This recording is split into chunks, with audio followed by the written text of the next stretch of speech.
yes, today we are in Berry. Hello, everyone. Hello, Spider. Hello, Mars. Earlier. Hello, Dylan. Hello, I'm very okay. Bung, bung, bung, bung, bung, bung, bung. Banana phone. Boop, boop, a doop, a doop. How's everyone doing today? I hope everyone's doing great on this perfect Paris weather day. Hello, Acheezi. Hello, hello, hello. I hope you all are doing good. Today is we're gonna be reading the screenplay for Ratatouille. I really dig your mustache. Thank you. I grew it lopsided just for everyone today. So I really hope that you like it. Yeah. This is a throwback kind of stream a little bit for those who weren't here. And also, like, I'm having lots of tech issues today. So if stream gets like fuzzy, I know. Trust me, I know. Listening to Banana Phone after seeing that one blind surfer unboxing a banana toy, well, that's very random. But so today is a very special day. Today is the day that Ratatouille came out. Was, you know, released to the public. January? It's January, guys. June 29th, 2007. And for those of you who do not know, even though I started streaming officially in March, I was a PinkTuber. But the first time that I ever got this model, and the first stream, I had a little debut stream, specifically on this day, Ratatouille's birthday. So it is a special day to me indeed. This is the day this model was born. So thank you, Ratatouille, for being born. Ratatouille is a very special movie. It helped me get through a lot of times, specifically in 2020. And Ratatouille's the whole reason I am a rat VTuber today.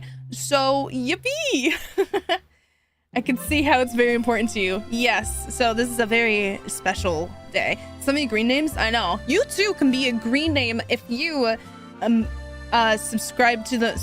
If you join the membership, then you can also be a green name. You can also have cute emojis that I drew myself, except for like a few because I had a friend draw like one or two. But yes, it's gonna be a chill stream. I'm just gonna be reading this.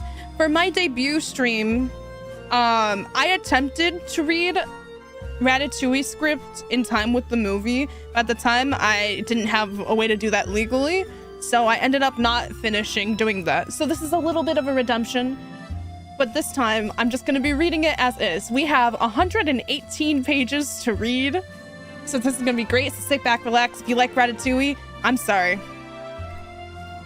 If only subscribing to a channel will give you free membership. Well, that's the thing. Membership you gotta pay for. Ash, can you sew the script while reading? No, I don't wanna. Zooty! Hey Ash, I'm here. Hope you're well.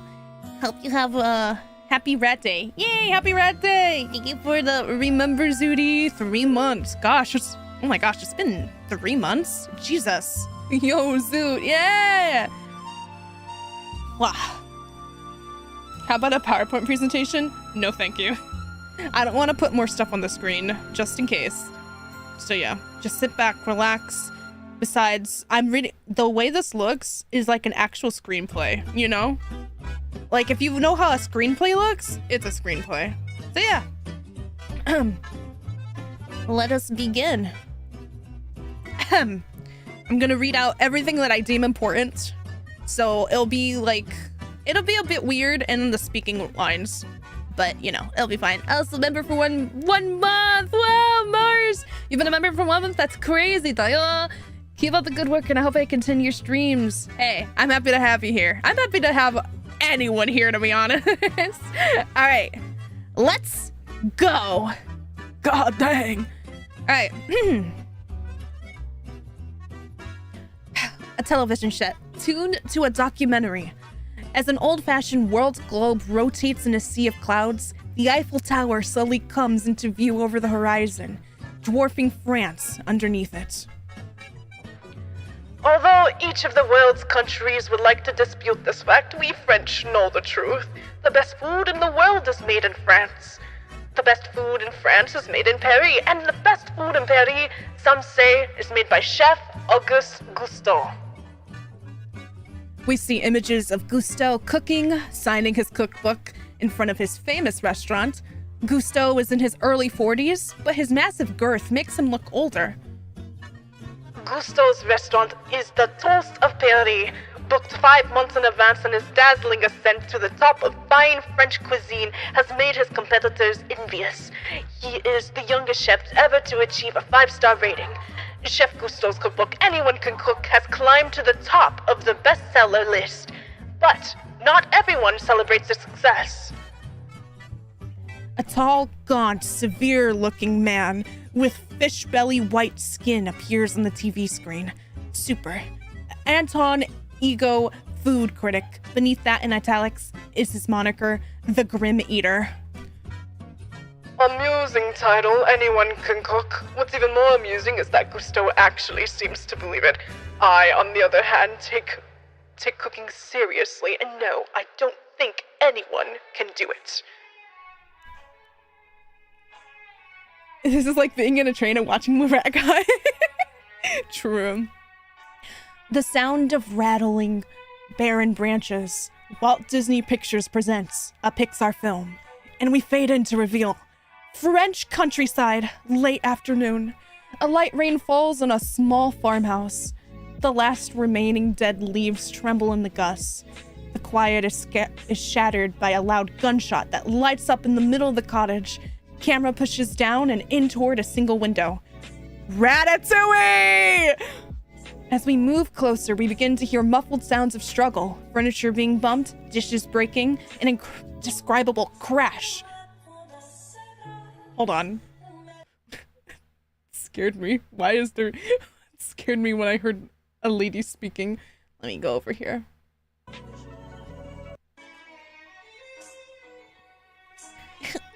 Ma'am, please.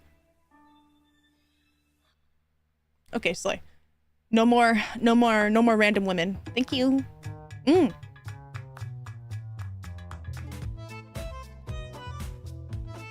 Instantly, the action freezes. Underneath its splayed pages, shielding himself from the shards of splintering glass, is inexplicably a rat! Remy. He's scrawny, frightened, almost comic. It's hard not to feel sympathetic towards the little guy. Remy voiceover. This is me. I think it's apparent that I need to rethink my life a little bit. What's my problem? First of all, I'm a rat. Outside the farmhouse, dusk, weeks earlier. A silhouette out from behind the wooden barrel pauses upright against the blood-red sky. Mangy, sinister, the opposite of Remy. This is how most humans see rats, which means life is hard. Assured the coast is clear, the sinister rat scampers into the yard, followed by dozens more rats. The rats move across the expanse of grass toward a compost heap, which sits in the middle of the field under the darkening sky. Resourceful and well-coordinated, the rats grab bits of decomposing food and carry it off. Remy is among them, drearily going through the garbage. And secondly, I have a highly developed sense of taste and smell. Suddenly he catches a scent, which leads him to uncover a nearly untouched piece of pastry, a discarded Napoleon. He's sniffing. Flowers, eggs, sugar, vanilla beans, small twist of lemon. The Napoleon suddenly erupts, and out pops Remy's pudgy brother, Emile, covered in cream and completely oblivious to the destruction he's wrought. Oh, you can smell all that? Wow, you have a gift. Again, the action freezes. This is Emile, my brother. He's easily impressed. Resume action. An older rat, Django, comes into view. He snorts dismissively, plucks an apple core from the compost. Ah, so you can smell ingredients, so what? This is my dad. He's never impressed. He also happens to be the leader of our clan. Remy catches another scent and frowns. This scent is somehow different. Wrong. He follows the scent to Django. So, what's with having highly developed senses? Django is about to eat the apple core when Remy lunges at him, snatching the core from his hands. Whoa, whoa, whoa, whoa! Don't eat that! Shed, minutes later. Still holding the apple core, Remy sniffs the air following a scent of a tarp. Oh wait, do you guys think that when I'm reading, like, the description, because there's no easy way to say, like Remy said, you know, that I should have like reverb for when I'm reading the description and then it's normal when I'm not. That might be good. Yeah, I'll do that. He lifts it, revealing a can of rat poison. The other rats react. Django's impressed. Turns out that funny smell was rat poison. Suddenly, Dad didn't think my talent was useless. I was feeling pretty good about my gift, until Dad gave me a job. A line of rats file past Remy, holding up rotted scraps of food so that each one passes under his nose. That's right. Poison checker. As Remy sniffs with all the gusto of a lifelong DMV employee, the line shuffles forward with each clean. Cleanerino, cleanerific, close to godliness. The rat under inspection stands there, unsure as to whether or not he's been approved, which means clean. You know, cleanliness is close to... Oh, never mind, continue on. The rat moves on. Remy resumes his bored inspection. Hello, Disculpa. I was confused. It means clean, that stupid rat. Bruh. Yeah, we're reading today. We're reading a story today. We are reading a story today.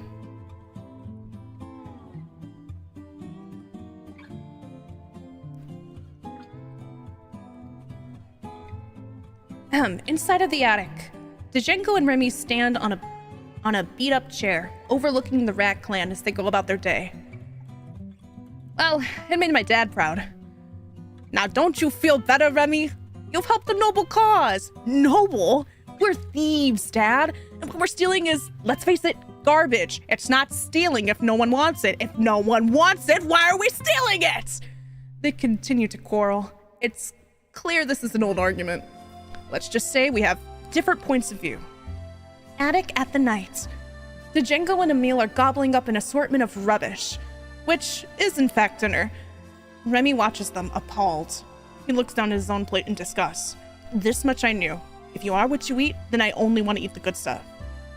He pushes away the rotted food. Django reacts. But to my dad, food is fuel. You get picky about what you put in the tank, your engine is gonna die. Now shut up and eat your garbage. If we're going to be thieves, why not steal the good stuff in the kitchen, where nothing is poisoned? First of all, we are not thieves. Secondly, stay out of the kitchen and away from the humans. It's dangerous. Outside the farmhouse, dusk. Remy watches the farmhouse, drawn to the warm light and the sounds emanating from inside. I know I'm supposed to hate humans, but there's something about them. They don't just survive, they discover, they create. Just look at what they do with food. The TV is tuned to the same show we saw in the morning. Chef Cousteau is cooking, speaking on the camera. Remy watches. Good food is like music you can taste, color you can smell.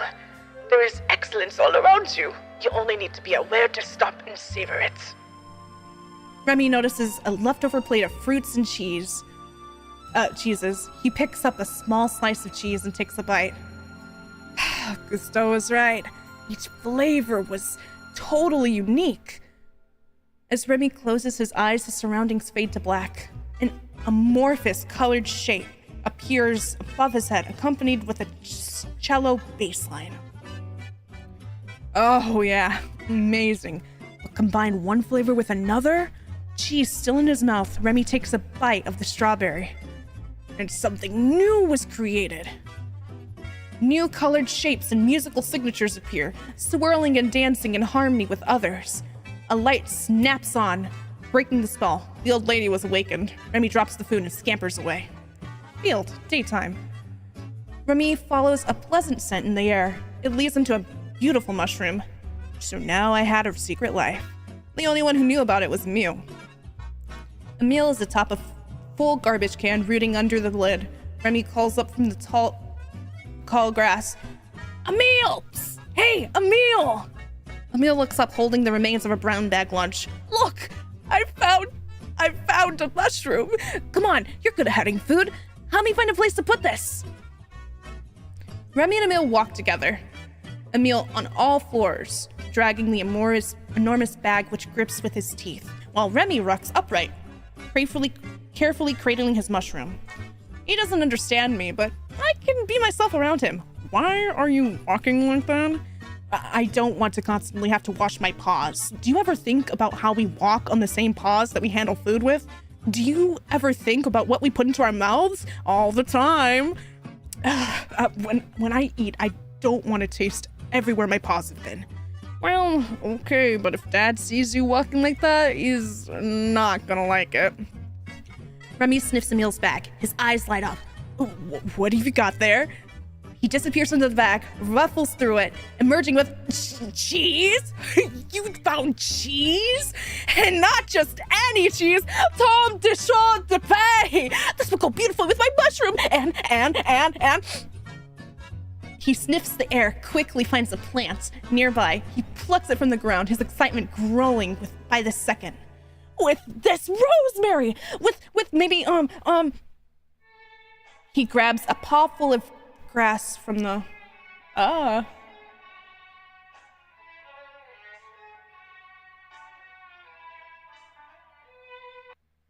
Sorry, beautiful madam.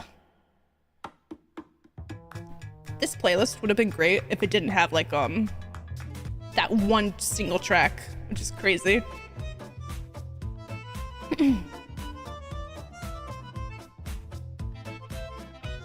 He gets a paw full of grass from the ground, tasting the milky base. Smiling, he squeezes a few drops of the mushroom.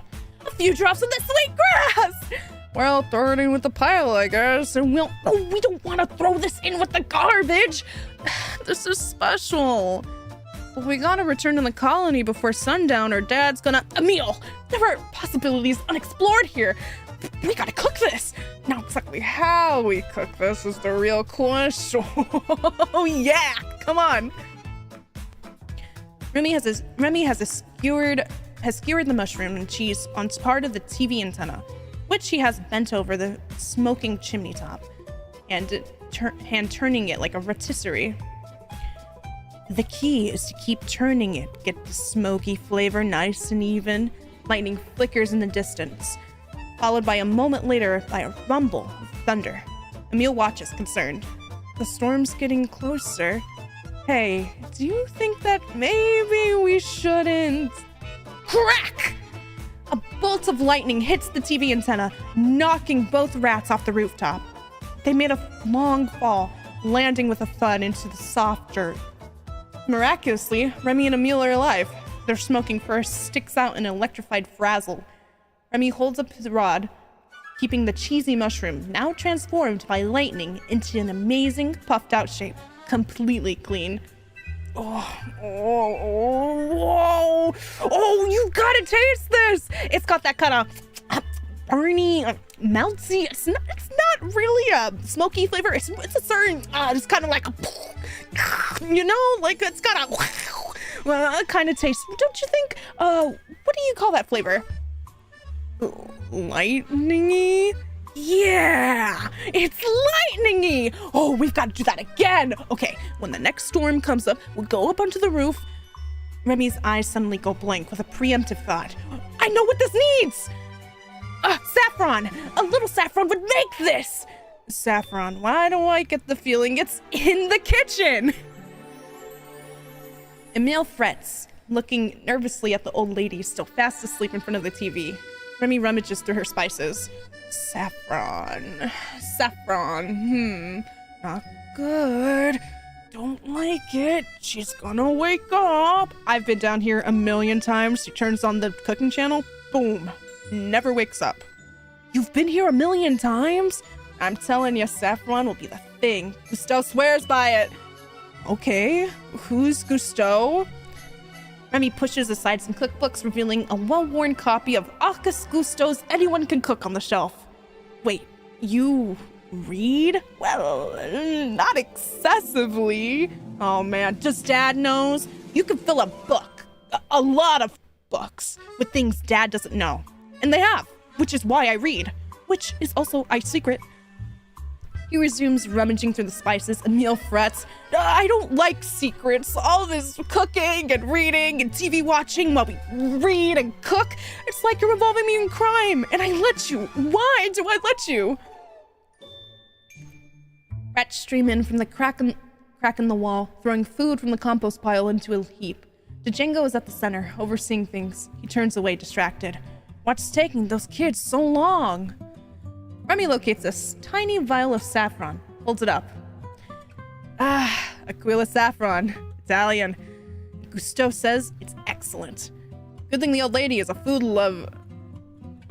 Something on the TV attracts Remy's attention. The great Chef Gusteau is being interviewed. Hey, that's Gusteau! Emil, look! Great cooking is not for the faint of heart. You must be imaginative, strong-hearted. You must try things that may not work.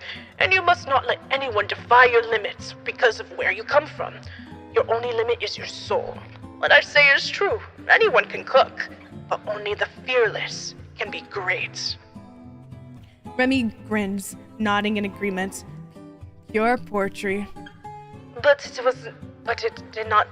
it was not to last. Gusteau's restaurant lost one of its 5 stars after a scathing review by France's top critic, Arnaud Ego. Remy drifts closer to the TV, drawn to the shocking news. It was a severe blow to Gusteau, and the great chef died shortly afterward, which, according to tradition, meant the loss of another star. Gusteau is dead? Suddenly, the TV snaps off.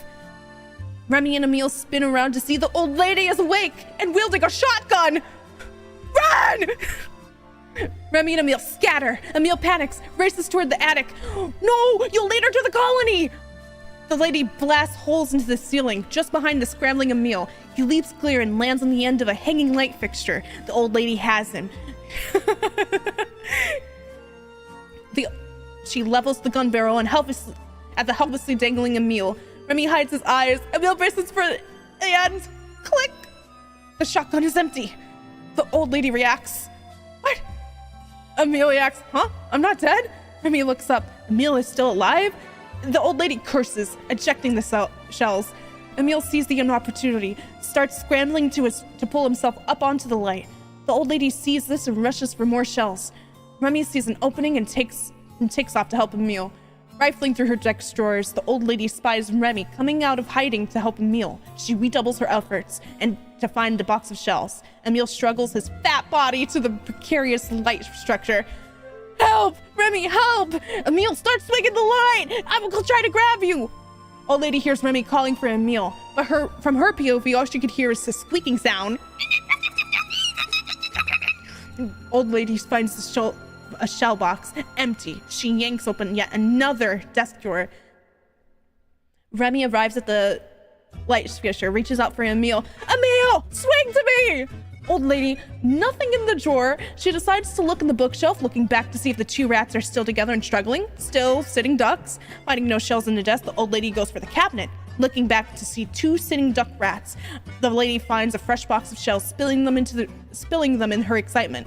Remy strains to lift Emil. The lady drops to her knees, picks up a shell, loading it as Emil's feet get to purchase. The lady chambers her shell and swings the shotgun around. The rats scramble up into the new blast hole at the base of the hanging fixture. It explodes in a buckshot. Silence. And then crack. The lady looks up. The light fissure snakes around the ceiling, connecting the wide circle of shotgun holes.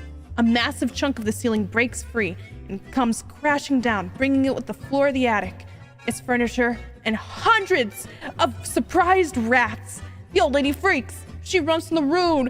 Evacuate! Everyone to the boats! Rats grab assorted belongings as they make their escape. Remy and Emil run with a terrified mob. Suddenly, Remy stops and looks back at Gusteau's cookbook. The book! And turns back, rushing into the flood of fleeing rats. Rats are diving out of the window, streaming through cracks, racing across the grass to the banks of a nearby stream. The rats run into the tall grass, pulling aside camouflage, revealing several watercraft built from junk. The rats push them into water and climb aboard. Django urges them on. Go, go, go! Move, move, move! Remy, the last remaining rat, struggles with Gusteau's cookbook. A strange breathing sound causes him to look up. The lady is back, now sporting a World War II gas mask. So specific, okay?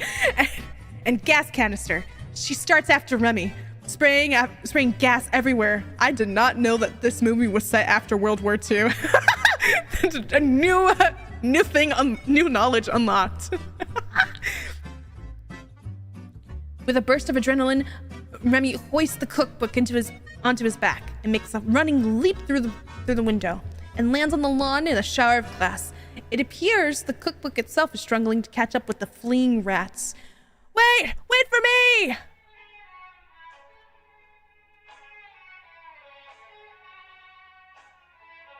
Ooh.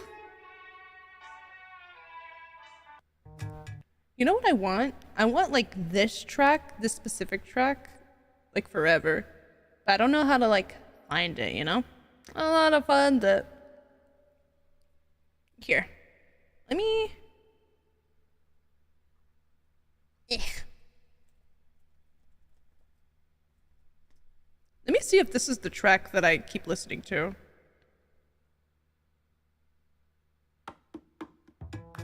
It is!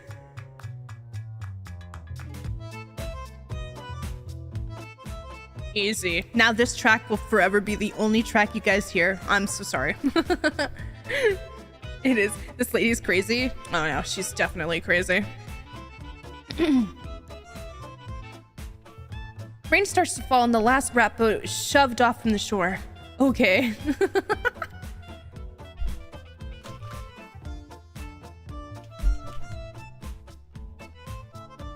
But Django's boat lingers under the footbridge. Everybody here? We have everybody? Wait a minute. Where's Remy? At the shore, Remy throws the book in the water and starts paddling towards the tunnel after the colony. Right here! I'm coming! I'm coming! Hold on, son! Give him something to grab onto. Git, his name's Git, a huge muscular lab rat, grabs a spatula and hoists it out over the water toward Remy. Come on, boy! Remy reaches out, desperately paddling with his other paw. Battle, son, come on, reach for it, you can do it! Remy almost reached the end. Spatula, blam! A blast hits the water, sending Remy flying backwards. The old lady has taken position at the footbridge above. She fires at Django's boat, misses as the boat enters the tunnels.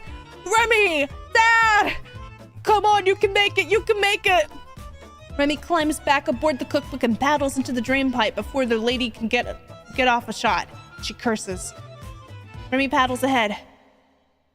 Django's boat vanishes into the dark. Guys, wait up! Stop! Hold up! Wait for me!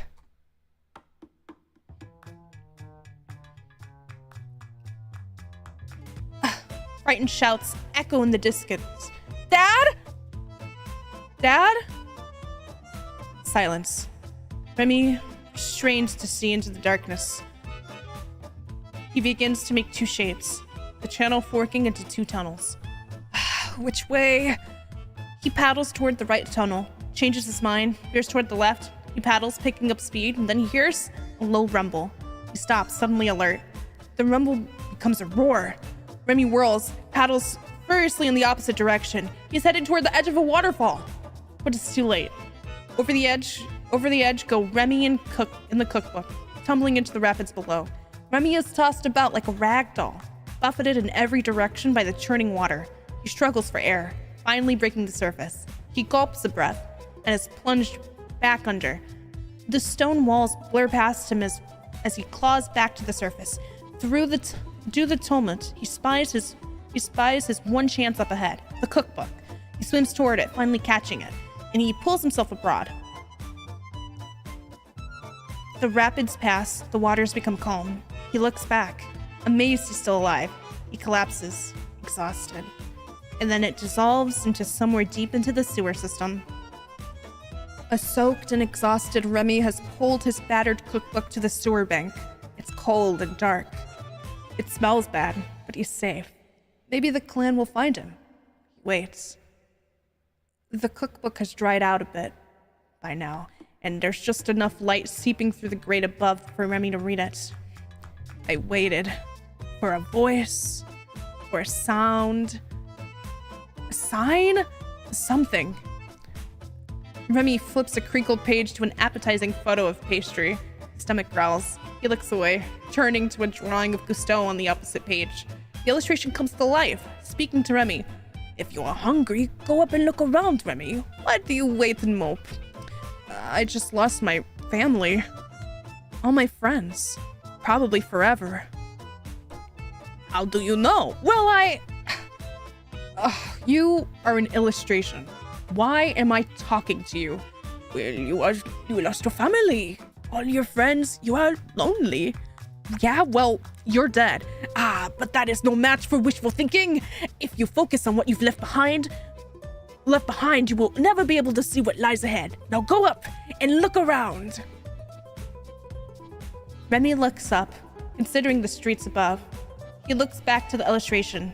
Gusteau has resumed his frozen pose. Remy decides to go.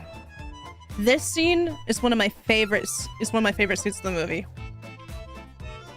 We follow Remy as he scuttles up into a building, between walls, through pipes, under floors, allowing glimpses into the human world around him.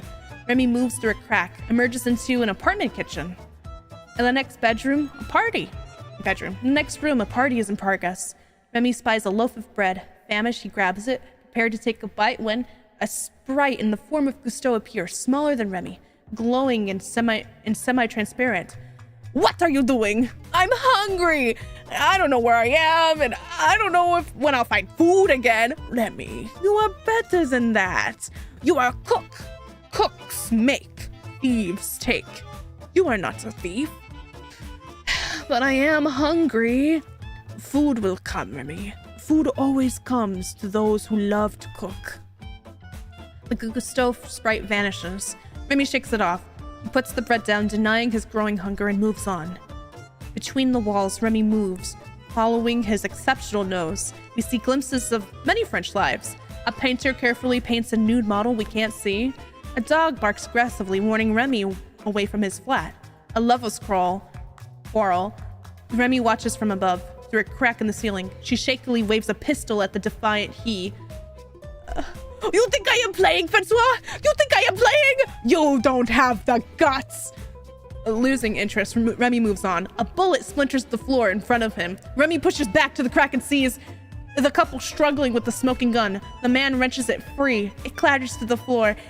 They glare at each other, blood in their eyes, and kiss. Remy rolls his eyes and moves on, through dark, tight spaces into a pipe, and emerges onto the outside of the building. Rooftops, dusk. The camera follows as Remy scampers along the railings and ledges, past windows and vines, booming as the rooftop falls away to reveal a stunning panorama. Paris at night.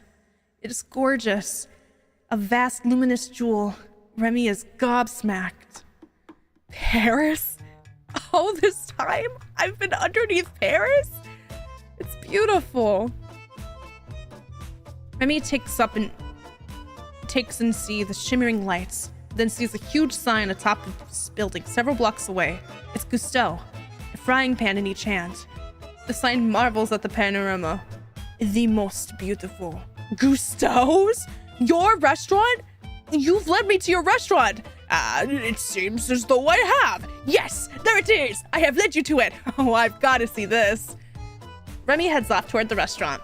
It's now the kitchen at Gusteau's restaurant. Waiters and cooks bustle back and forth, preparing elaborate meals with energetic precision. The complex dance of haute cuisine. Hot? What the frick? Haute cuisine. Professional cooking at its finest. When the cooks range widely in age and nationality, only one is female. A French cook in her late 20s named Colette. A small, nasty-looking man sporting a thin mustache and a toque almost as large as the rest of him enters. This is the head chef, Skinner. Several cooks call out greetings to him. He looks annoyed as LaRousse nudges him. Hey, boss, look who's here. This is Linguini, Renata's little boy. LaRousse gestures to Linguini, a gawky young man with an unruly mop of red hair sitting in a stool in the corner. He jumps up and awkwardly approaches Skinner. Agonape? Will you remember Renata? Gusteau's old flame? Yes, how are you? Linguini. Yes, Linguini. So nice of you to visit. How is my mother? Yes, Renata. Yes, Renata. How is she? Well, good. Well, not good. Well, she's been better. I mean, she died. Oh, I'm sorry. Don't be. She believed in heaven, so she's covered. You know, afterlife-wise. Skinner stares at Linguini for a long, perplexed moment. Linguini suddenly hands a sealed envelope to him. What's this? She left it for you. I think she hoped it would help me get a job here. Of course! Gusto wouldn't hesitate! Any son of Renata's. Yes, well, we can file this, and if something suitable opens up, we already hired him. What? How dare you hire someone without my... We needed a garbage boy. Skinner processes this, calming as he does. Oh, I get it. He's named after pasta. Yeah. His name is Alfredo Linguini. Oh, garbage. Well, I'm glad it worked out. Skinner disappears into his office, which once belonged to the great Gusteau himself. Linguini turns back to the other cooks, double pasta, who are already handing him his work clothes. Rooftop, above Gusteau's kitchen, minutes later, Remy and Gusteau Sprite look down through the skylight into Gusteau's kitchen. Remy watches, rapt, as the chefs scurry about, preparing the gourmet meals. I can't believe it, a real gourmet kitchen, and I get to watch! You've read my book? Let us see how much you know. Which is the chef? Remy points out Skinner, who is berating another cook. That guy. Very good. Who is next in command? The sous chef? There. The sous is responsible for the kitchen when the chef's not there. Nerd emoji, am I right? Remy's POV, isolating the cooks as Remy points them out. Saucier, in charge of sauces, very important. Chef de partie, demi-chef de partie, both important. Commis. They're cooks, very important. You are a clever rat. Now, who is that? Gusteau is pointing at the garbage boy, Linguini, who is clumsily stirring a mop and bucket through the kitchen. Oh, him? Oh, he's nobody. That's nobody. He's bought to the kitchen. He's a plongier or something. Washes dishes, takes out the garbage. He doesn't cook. But he could. Below, Linguini accidentally knocks over the pot of soup, spilling it. Remy gives Gusteau a patronizing chuckle. No. What we see, but Remy doesn't. Desperate that no one notices his mistake, Linguini quickly replaces the pot onto the burner, and mops up the floor. How do you know? What do I always say? Anyone can cook. Well, yeah, anyone can. That doesn't mean anyone should. Well, that is not stopping him, see? Remy watches aghast as Linguini quickly chums some water from another pot into the soup to refill it to its former level, haphazardly throws in a few spices and vegetables. No, this is terrible. He's ruining the soup and nobody's noticing. It's your restaurant, do something. Oh, what can I do? I am a figment of your imagination, but he's ruining the soup. We've got to tell someone. The skylight suddenly gives way and Remy plunges down. With a splash, Remy lands in a sink filled with soapy dishwater. He paddles to the surface, climbs onto the counter, and tumbles over the edge, hitting the floor with a splat. Kitchen floor under the counter, Remy hides, giant feet belonging to busy cooks boom on by on either side. Surrounded by the enemies of rat kind, Remy is petrified. From Remy's POV, the kitchen is a terrifying place, full of fire and noise. He runs out from under the counter. Oh, hello, Nami. Hope you're doing good today.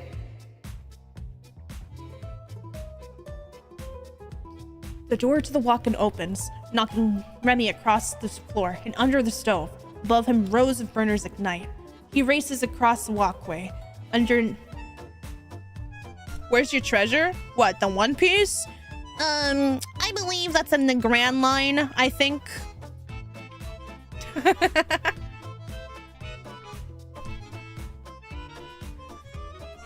Above him, rows of burners ignite. He races across a walkway, under another counter, and out the other side, nearly run over by a dining cart. Remy dives underneath it, using it to cross the kitchen camouflage. Sticking his head out, Remy spots an open window on the far wall. A way out! He runs for it, climbing for a dish rack on the counter. He's nearly to the open window. I love how that's the way that you level up. The One Piece is real! Level 9. That's you!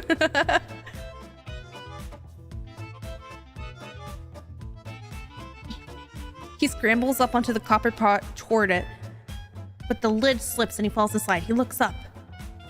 The window is moving away. What's happening?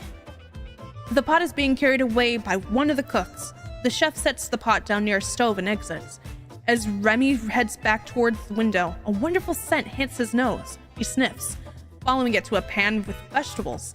Enticed, he crawls inside, and it is only then that he notices the large turkey moves before a cook picks up the pan and slides it into the oven. Remy barely escapes before the oven door closes, springing from the oven to another passing trolley, which bursts into the dining room.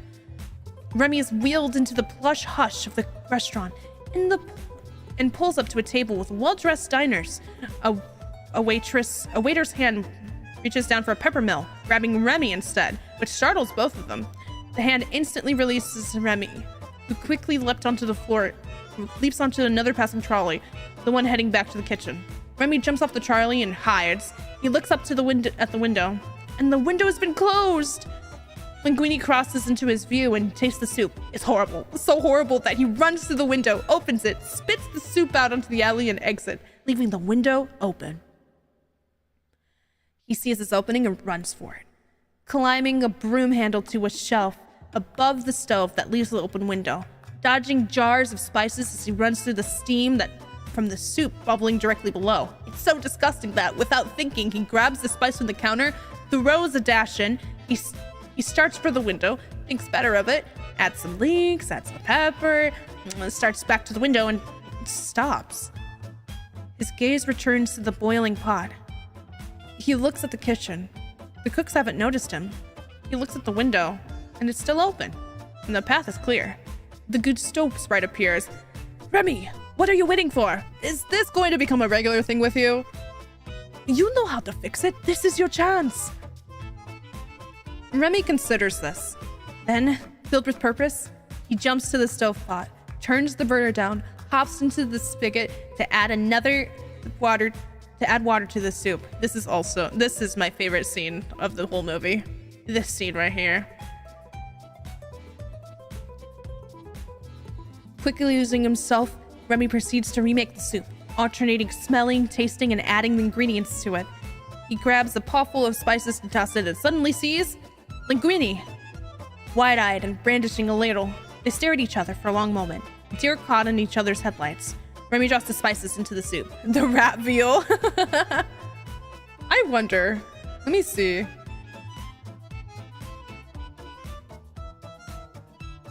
I have a thought. I want to try to find something. If I could find it, that'd be pretty pog.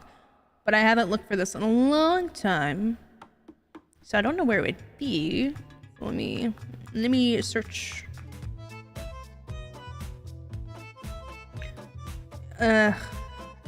Where would it be in my files? Da da da ba da da da da da da da da da da da da da. Dun dun dun da da da da da da da da da da. Honestly, it'd be a miracle to find what I was thinking about putting on the screen.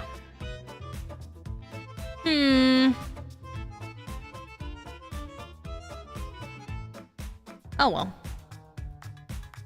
It was worth a shot. You guys will never know what I was cooking in my head. I should go back to the reading. Alright.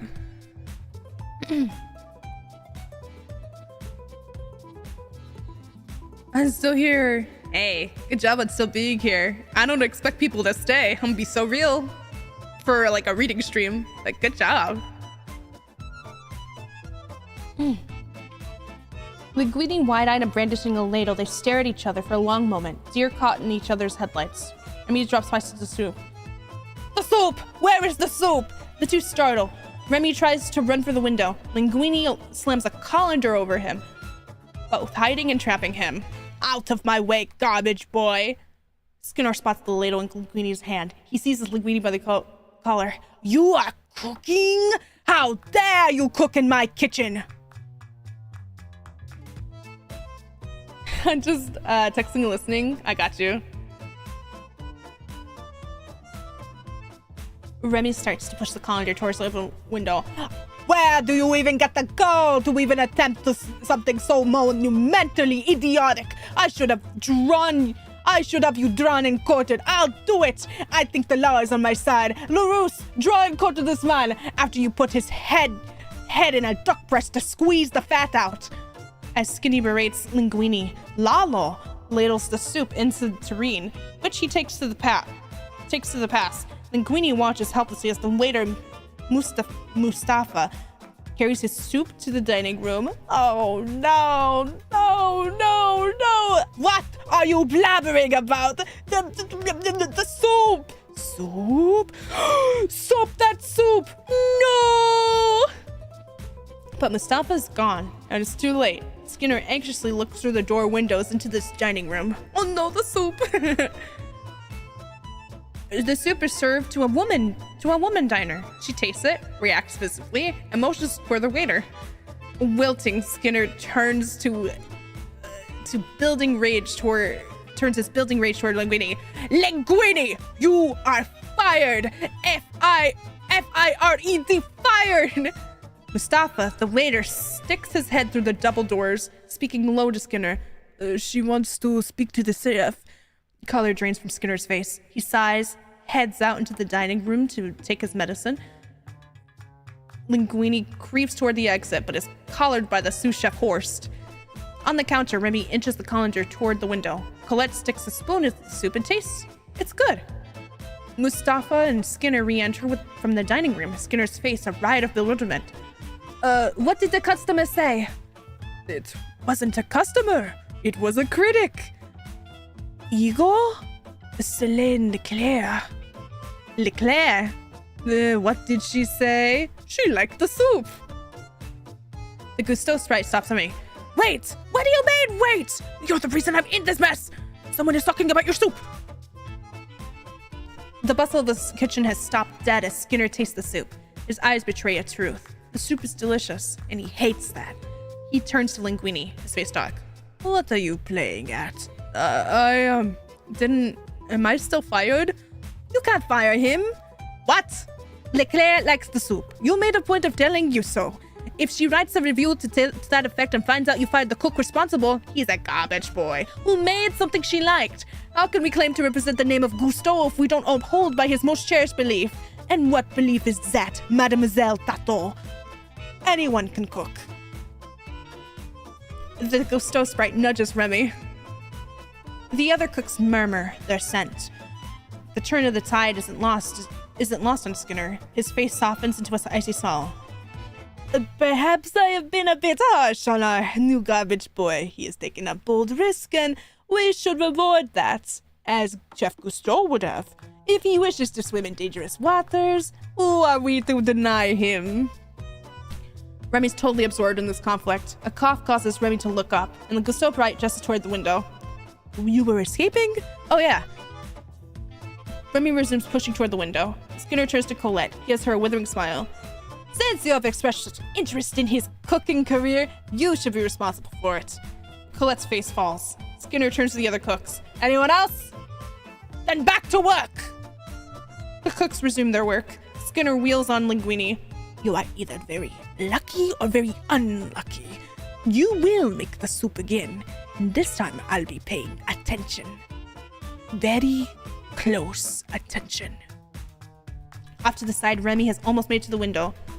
They think you might be a cook, but you know what I think, Linguini? I think you are a sneaky, overreaching little rat! Remy runs. The other cooks come after him. Skinner swings a mop at Remy, breaking dishes and blocking his escape. Linguini, get us something to trap it in! Linguini grabs the jar over Remy, steals it. What should I do? Kill it. Now? No! Not in the kitchen. Are you mad? Do you know what would happen if anyone knew we had a rat in our kitchen? They'd close us down. Our reputation is hanging by a thread as it is. Take it away from here. Far away. Kill it. Dispose of it. Go. Linguini nods and quickly exits the kitchen's back door. Now we're at an alley. Linguini hops aboard. Look at this rat. He cooking. Bro's cooking for real, for real. Cooking that soup. Chef Boyardee, get out of here. Linguini hops on a bicycle and pedals into the gloom, carrying Remy in the jar with him. Along the scene. The waterfront, normally so beautiful, seems dark and foreboding this night.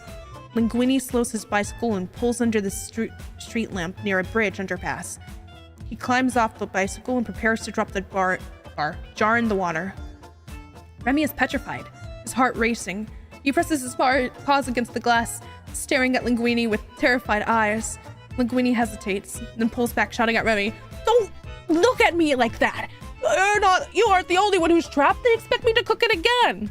Huh? I'm not ambitious. I wasn't trying to cook. I was just trying to stay out of trouble. You're the one who was getting fancy with the spices. What'd you throw in there? Oregano? Remy shakes his head. No. No, what? No? What? Rosemary? Again, Remy shakes his head. That's a spice, isn't it? Rosemary? At this, Remy nods. You didn't put rosemary in there? Fun fact, the image of Chef Boyardee on the can got older as the real Chef Boyardee got older. Oh wait, that's kind of cute, even though I don't like Chef Boyardee food. It's kind of cute. Man, I didn't know that. That is a fun fact. Remy shakes his head. Linguini slumps onto the bank, sets the Remy jar next to him. I need this job. I've lost so many. I don't know how to cook, and I'm talking to a rat as if you actually understand what I'm... Did you nod? You understand me? He nods. So I'm not crazy. Wait a second. I can't cook, can I? Remy shakes his head. But you can, right? Remy thinks uncertainly. Don't be so modest. You're a rat, for Pete's sake. Whatever you did, they liked it. Yeah, this could work. Hey, they like the soup! With an expansive gesture, Linguini accidentally knocks Remy's jar into the scene. Horrified, Linguini dives in after it. And then it cuts to them sitting on a bench, soaking wet. The jar with Remy successfully retrieved is sitting next to him. They like the soup. You think you could do it again? Remy nods. I'm gonna let you go. But we're together on this, right? Remy nods again. Okay. Linguini sets the jar down on its side and carefully opens the lid. Remy looks at him and takes off, escaping into the darkness, cackling as he runs. Remy looks back at Linguini, who stands forlorn, alone under the bridge. Remy slowly stops, moved by the pitiful sight. Bro pitied him real fast. Linguini sighs, defeated. He turns sadly to his bicycle. Then a sound, the clicking of tiny claws on cement. Linguini looks up. Remy, very cautiously, is coming toward him, back into the light. Remy looks at Linguini, who smiles. And now they're at Linguini's flat. Darkness. We hear keys fumbling into a lock. Linguini kicks the warped door a few times, opening it enough to enter, and wrestles his bike through. He turns on a light, revealing a tiny, odd-shaped room. 2 doors in the wall, one in the bathroom, the other in a closet, both tiny. 1 window, a table with 2 chairs, hot plate, a minuscule ancient refrigerator. A ratty couch doubles as a bed. A portable black and white TV rests precariously on one arm. This is it. It's not much, but it's not much. It could be worse. There's heat and a light and a couch with a TV, so, you know, what's mine is yours. Ratty couch. I see what they did there. You're right. Remy looks over at his new digs. He likes them just fine. Fast asleep on the couch, Linguini is bathed in the flickering light with an old and very romantic French movie on TV. 2 lovers stand handsomely in the swirling steam of the soon-to-depart locomotive, staring into each other's eyes. Is this a dream? The best kind of dream. One we can share.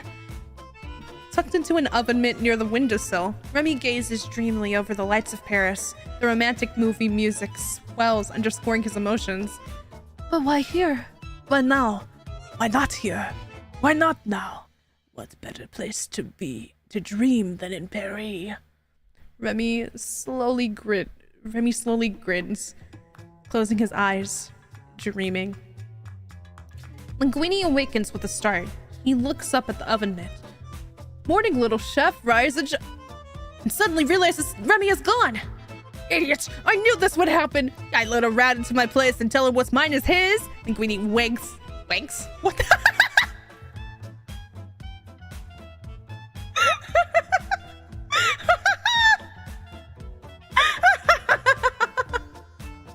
Sorry.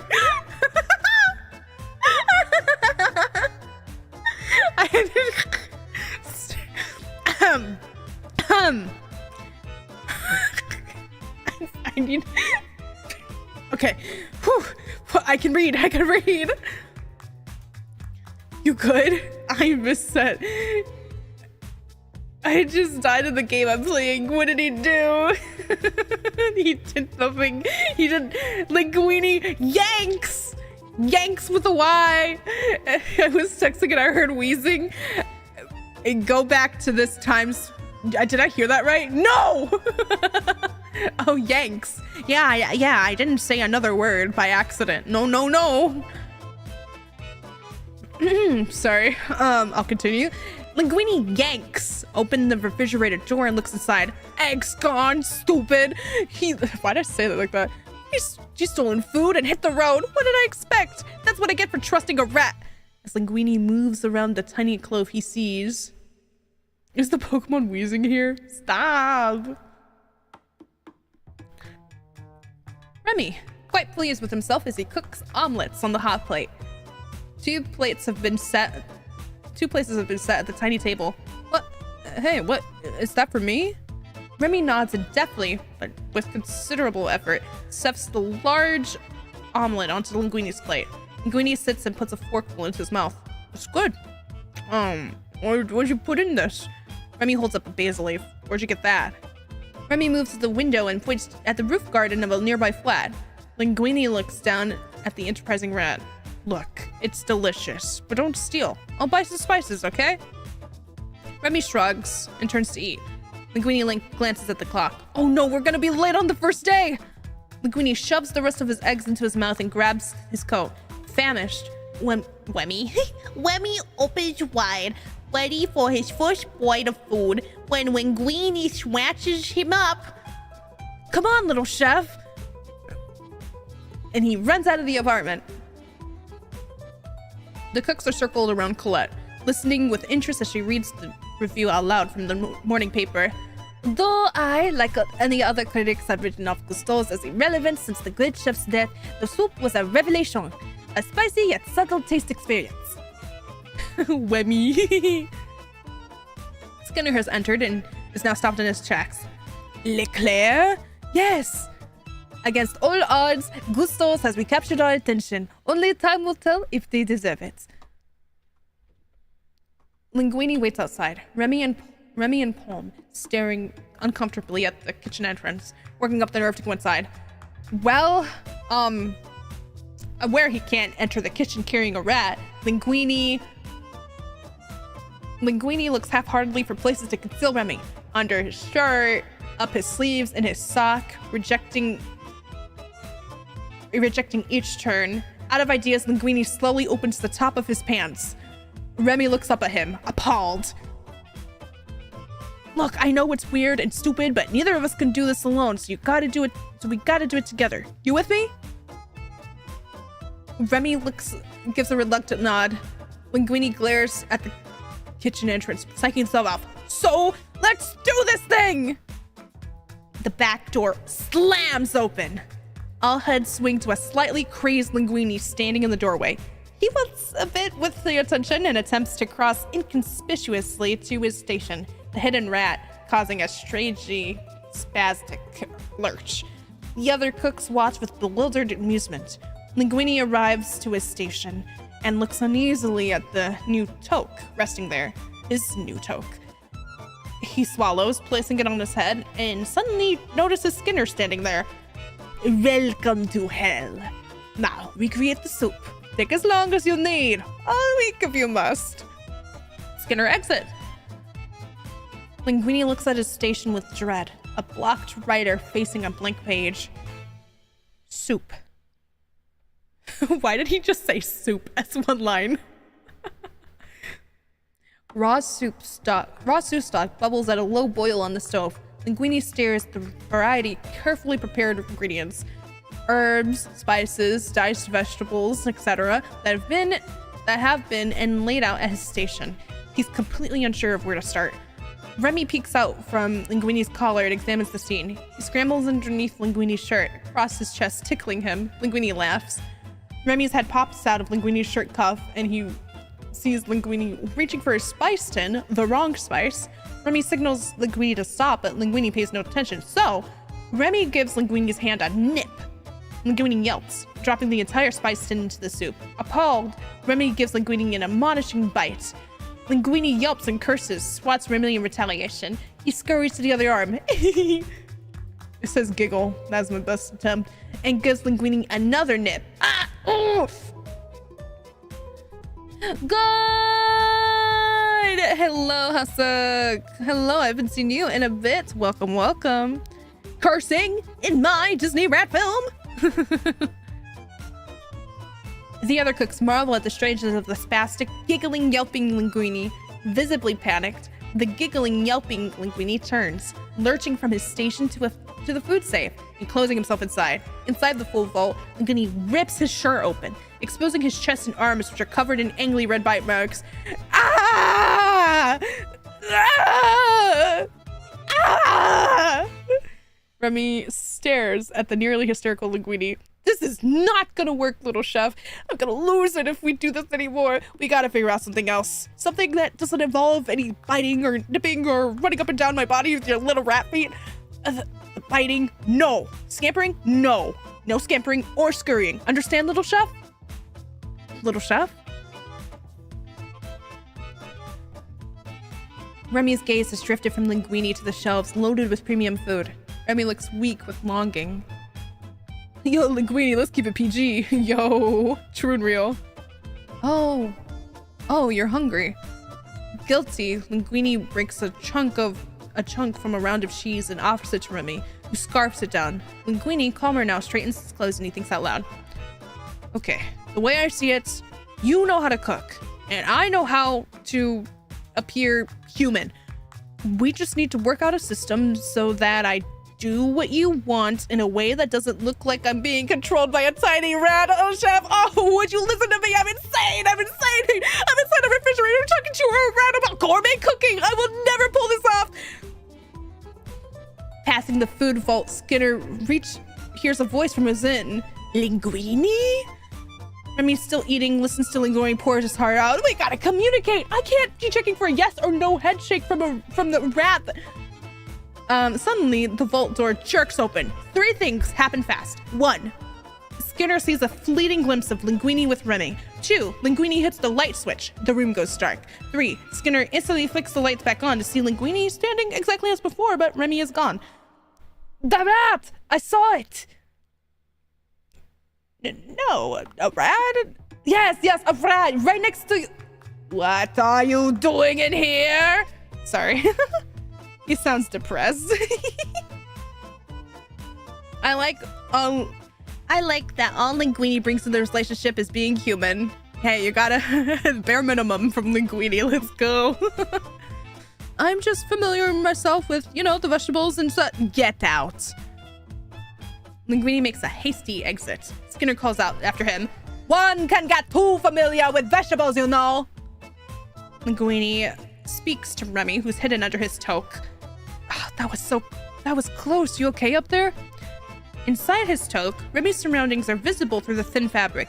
He looks up and sees that they're about to collide with a waiter carrying a tray piled with dishes. Remy yanks back Linguini's hair like horse reins, causing Linguini to jerk backwards in an impossible limbo arch, pivoting under the tray of dishes and back up again, miraculously averting disaster. Linguini blinks in amazement. What just happened? He ducks into the bathroom. Linguini removes his toque, looks at Remy in the mirror. How did you do that? Still grasping hanks of Linguini's hair in his paws, Remy shrugs. Linguini's shoulder shoots up to his ears. Startled, Remy drops his arms. Linguini's shoulders drop. Whoa. A gleam comes into the rat's eyes. He jerks the left hank, causing Linguini's left arm to shoot up into the air. Whoa! That's strangely involuntary! Remy is yanking tufts of Linguini's hair like a kid with a new toy. Linguini jerks around like a helpless puppet. Remy stops, looks at the panting Linguini in the mirror. One look, and I knew each of us had the same crazy idea. Linguini is flat at night, learning to cook. Using hanks of Linguini's hair to control Linguini's actions, Remy pilots Linguini, who's blindfolded to keep him from cheating through an increasingly complex series of cooking tasks, everything from cutting vegetables to flipping crepes. During this comic montage, we see Remy learning precisely how to pilot Linguini, and at the same time, Linguini is learning how to surrender himself to being piloted. Why was it written like that? By dawn, Linguini and Remy have meshed into one finely honed cooking machine. Linguini is just a puppet and Remy the puppet master. Dance, puppet boy, dance! True and real. Kitchen, the next day. Linguini stands off to the side, fretting as Skinner pulls a ladle of soup from Linguini's pot and tastes it. Congratulations! Linguini's written like a mech? I know, I'm just like, yo, they're going through a mech arc. You know, I never considered like Remy being like a mecha pilot, but if somebody, can somebody draw that? I asked that like anyone, I'll draw it. Sorry. Tangent aside.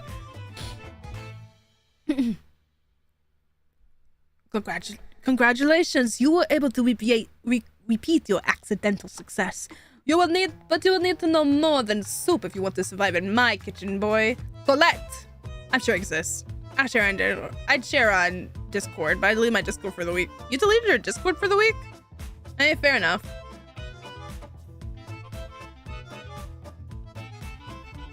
Skinner gestures to Colette, who watches with a scowl. We'll be responsible for teaching you how we do things here. Skinner grins and exits. Linguini crosses to Colette.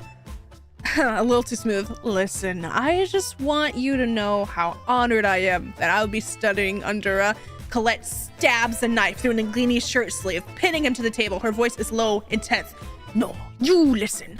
I just want you to know exactly what you are dealing with. How many women do you see in this kitchen? She brings down a second knife through Linguini's sleeve. Only me. What do you think, and why do you think that is? Well, because haute cuisine is an antiquated hierarchy built upon the rules written by stupid old men. Rules designed to make it impossible for women to enter this world. And still I am here. How did this happen? Linguini burbles in a desperate attempt to be nonchalant.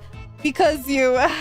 Colette slams a third knife through Linguini's sleeve, thoroughly pinning it. Linguini is truly frightened. Because I am the toughest cook in this kitchen. I worked too hard for too long to get here, and I'm not going to jeopardize it for some garbage boy who got lucky. Got it? Linguini nods pathetically. Colette pulls the knife handles out into a single jerk, and Linguini topples on the floor. Colette exits. Linguini picks over the counter, dazzled. Wow.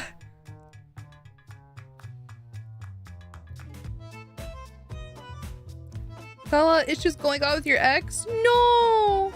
Oh, I'm sorry. Ratatouille. I love how you spelled ratatouille. Oh, I'm sorry. Well, take that break. Take that break, King. Skinner watches as adman Francois Dupois. Dupois? It's all good, thanks. I got you. Finishes pitching his campaign for the latest Gusteau's frozen food product. The trademarked Chef Gusteau art has been repainted. Gusteau now sports a kimono, coolie hat, and chopsticks. Behind this is similar campaigns for Gusteau's French pizza and Gusteau's microwave burritos. Skinner's captivated. Easy to cook, Easy to eat. Gusto makes Chinese food Chinesey.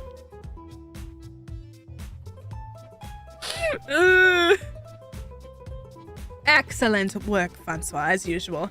It's good, isn't it? Skinner stands, offering a handshake to signal the end of the meeting. As Francois packs up his portfolio, preparing to leave, Skinner straightens the photo of himself with Gusto that hangs on the wall. I want you to work up something for my latest frozen food concept. Gusto's corn puppies, like corn dogs, only smaller, yeah? Bite size. What are corn dogs? Cheap sausages dipped in batter and deep fried. You know, American. Whip something up, maybe Gusto in overalls and huckleberry thumb hat. Or as a giant ear of corn in doggy makeup. Yes, but with dignity. Duplo exits. Skinner moves to his desk in the stack of unopened mail there and begins to shuffle through it. Bill, and the pink envelope given to him by Linguini. He opens the envelope and reads, his bored eyes growing wider and wider with each line. He gasps, seizing the phone. Get my lawyer! Skinner's lawyer, Talon Labarth, is reading Gusto's will. The will stipulates that if after a period of 2 years from the date of death no heir appears, Gusto's business interests, including the restaurant and the rights to his name and image, will pass to his sous chef, you. I know what the will stipulates. What I want to know is if this boy changes anything. Skinner raises the window blinds, revealing a view of kitchen Linguini, who looks unusually awkward amongst the practiced cooking staff. Talon looks from Linguini to a frame photo of Gusto. There's not much resemblance. There is no resemblance at all. He's not Gusto's son. Gusto had no children. And what is the timing of all this? The deadline will expire in less than a month. Talon drifts around the office, searching for something. Suddenly, some boy arrives with a letter from his recently deceased mother claiming Gusto as his father. Highly suspect. Talon spies a toque inside a display case and turns to Skinner. This is Gusto's? Skinner nods. May I? Yes, of course. Talon carefully opens the display case, removes Gusto's toque, and begins to inspect it. But the boy does not know. She claims he never told him, or Gusto. And asks what that I not to him. Why you? What does she want? Talon spies something on the toque, a hair. He pulls a pair of tweezers from his coat, removes the hair, folding it carefully inside a handkerchief, and pocketing it. A job. With the boy. Only a job? Yes. Then what are you worried about? If he works here, then you'll be able to keep an eye on him while I do a little digging. Find out how much of this is real. I'll need you to collect some DNA samples from the boy. The hair, maybe. The whole thing is highly suspect. He knows something. Relax. He's a garbage boy. I think you can handle him. The Talon exits. Skinner stands inert, spooked. Linguini finishes dicing a red pepper. He sets down his knife, carefully scoops up a small pile of dicings, walks over to the giant pot and drops it in, returning to the repeat procedure. Colette, who has watched this, interrupts. What are you doing? I'm cutting vegetables. I'm cutting the vegetables? No, you waste energy and time.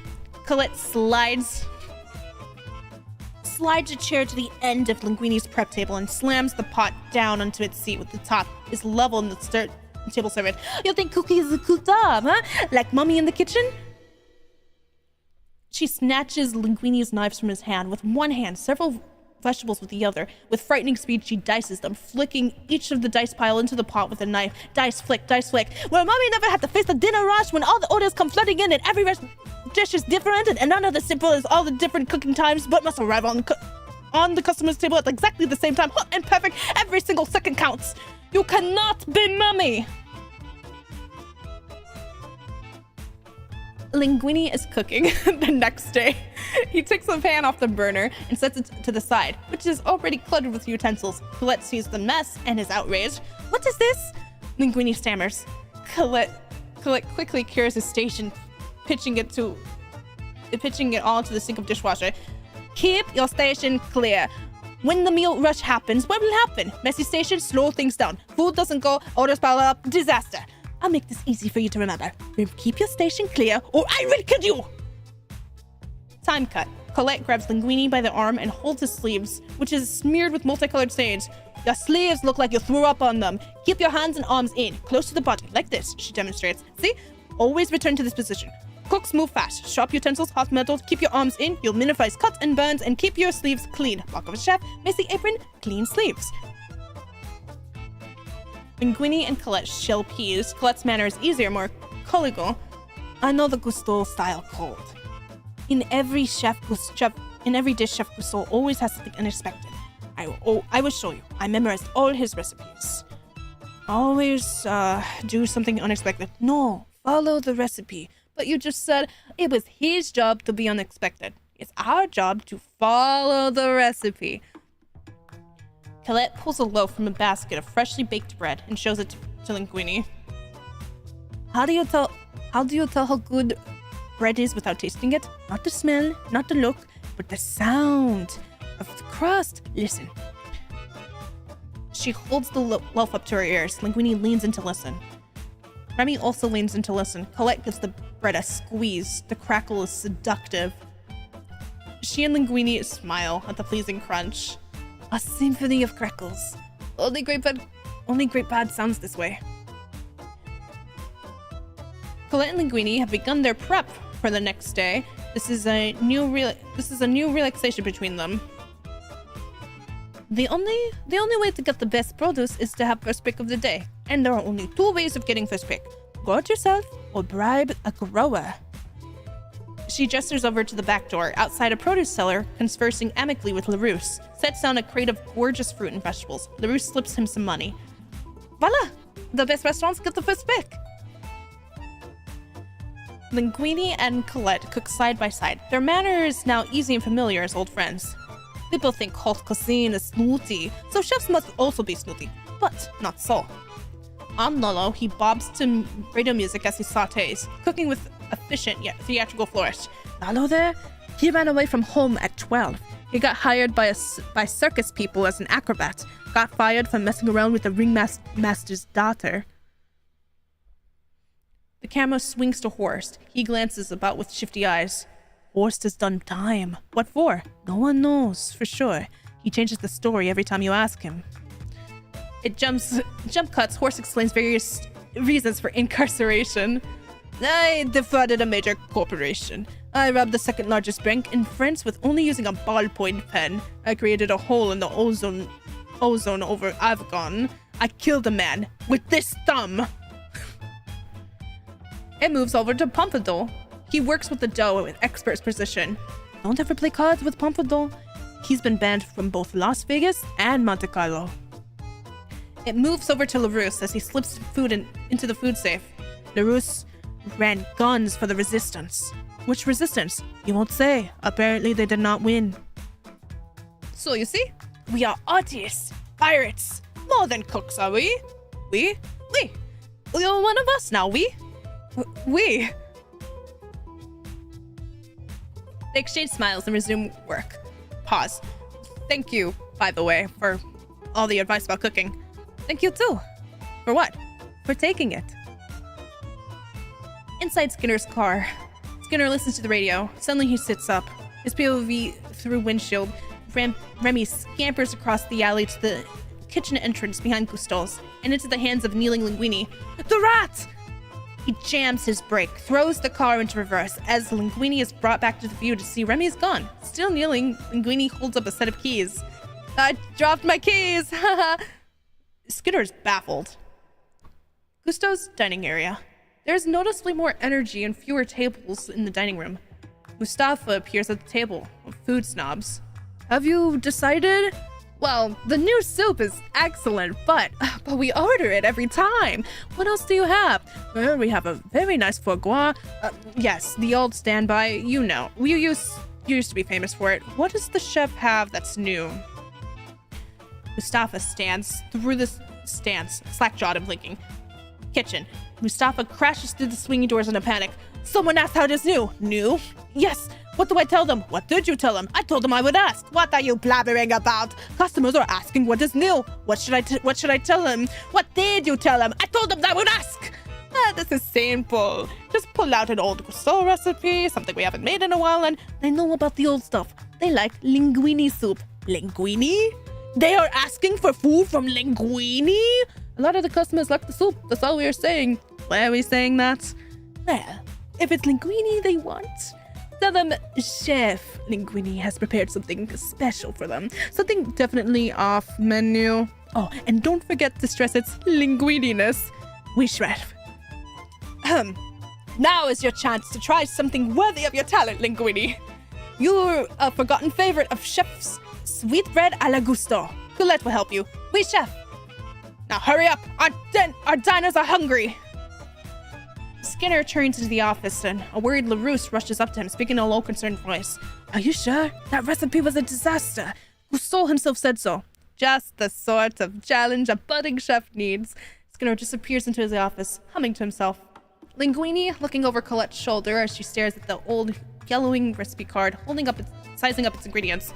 A sweetbread a la gusto. Sweetbread cooked in a salt crust with cuttlefish tentacles drizzled with snail porridge, Douglas fir puree, beetroot, mousse, and pollen, dried out white fungus, and dipped in anchovy licorice sauce. Sounds awful. Colette shrugs it off and turns to Linguini. I don't know this recipe, but it is gusto, so... Lalo! Do we have some veal stomach soaking? Yes? Yes, the veal stomach. I'll get it. Veal stomach?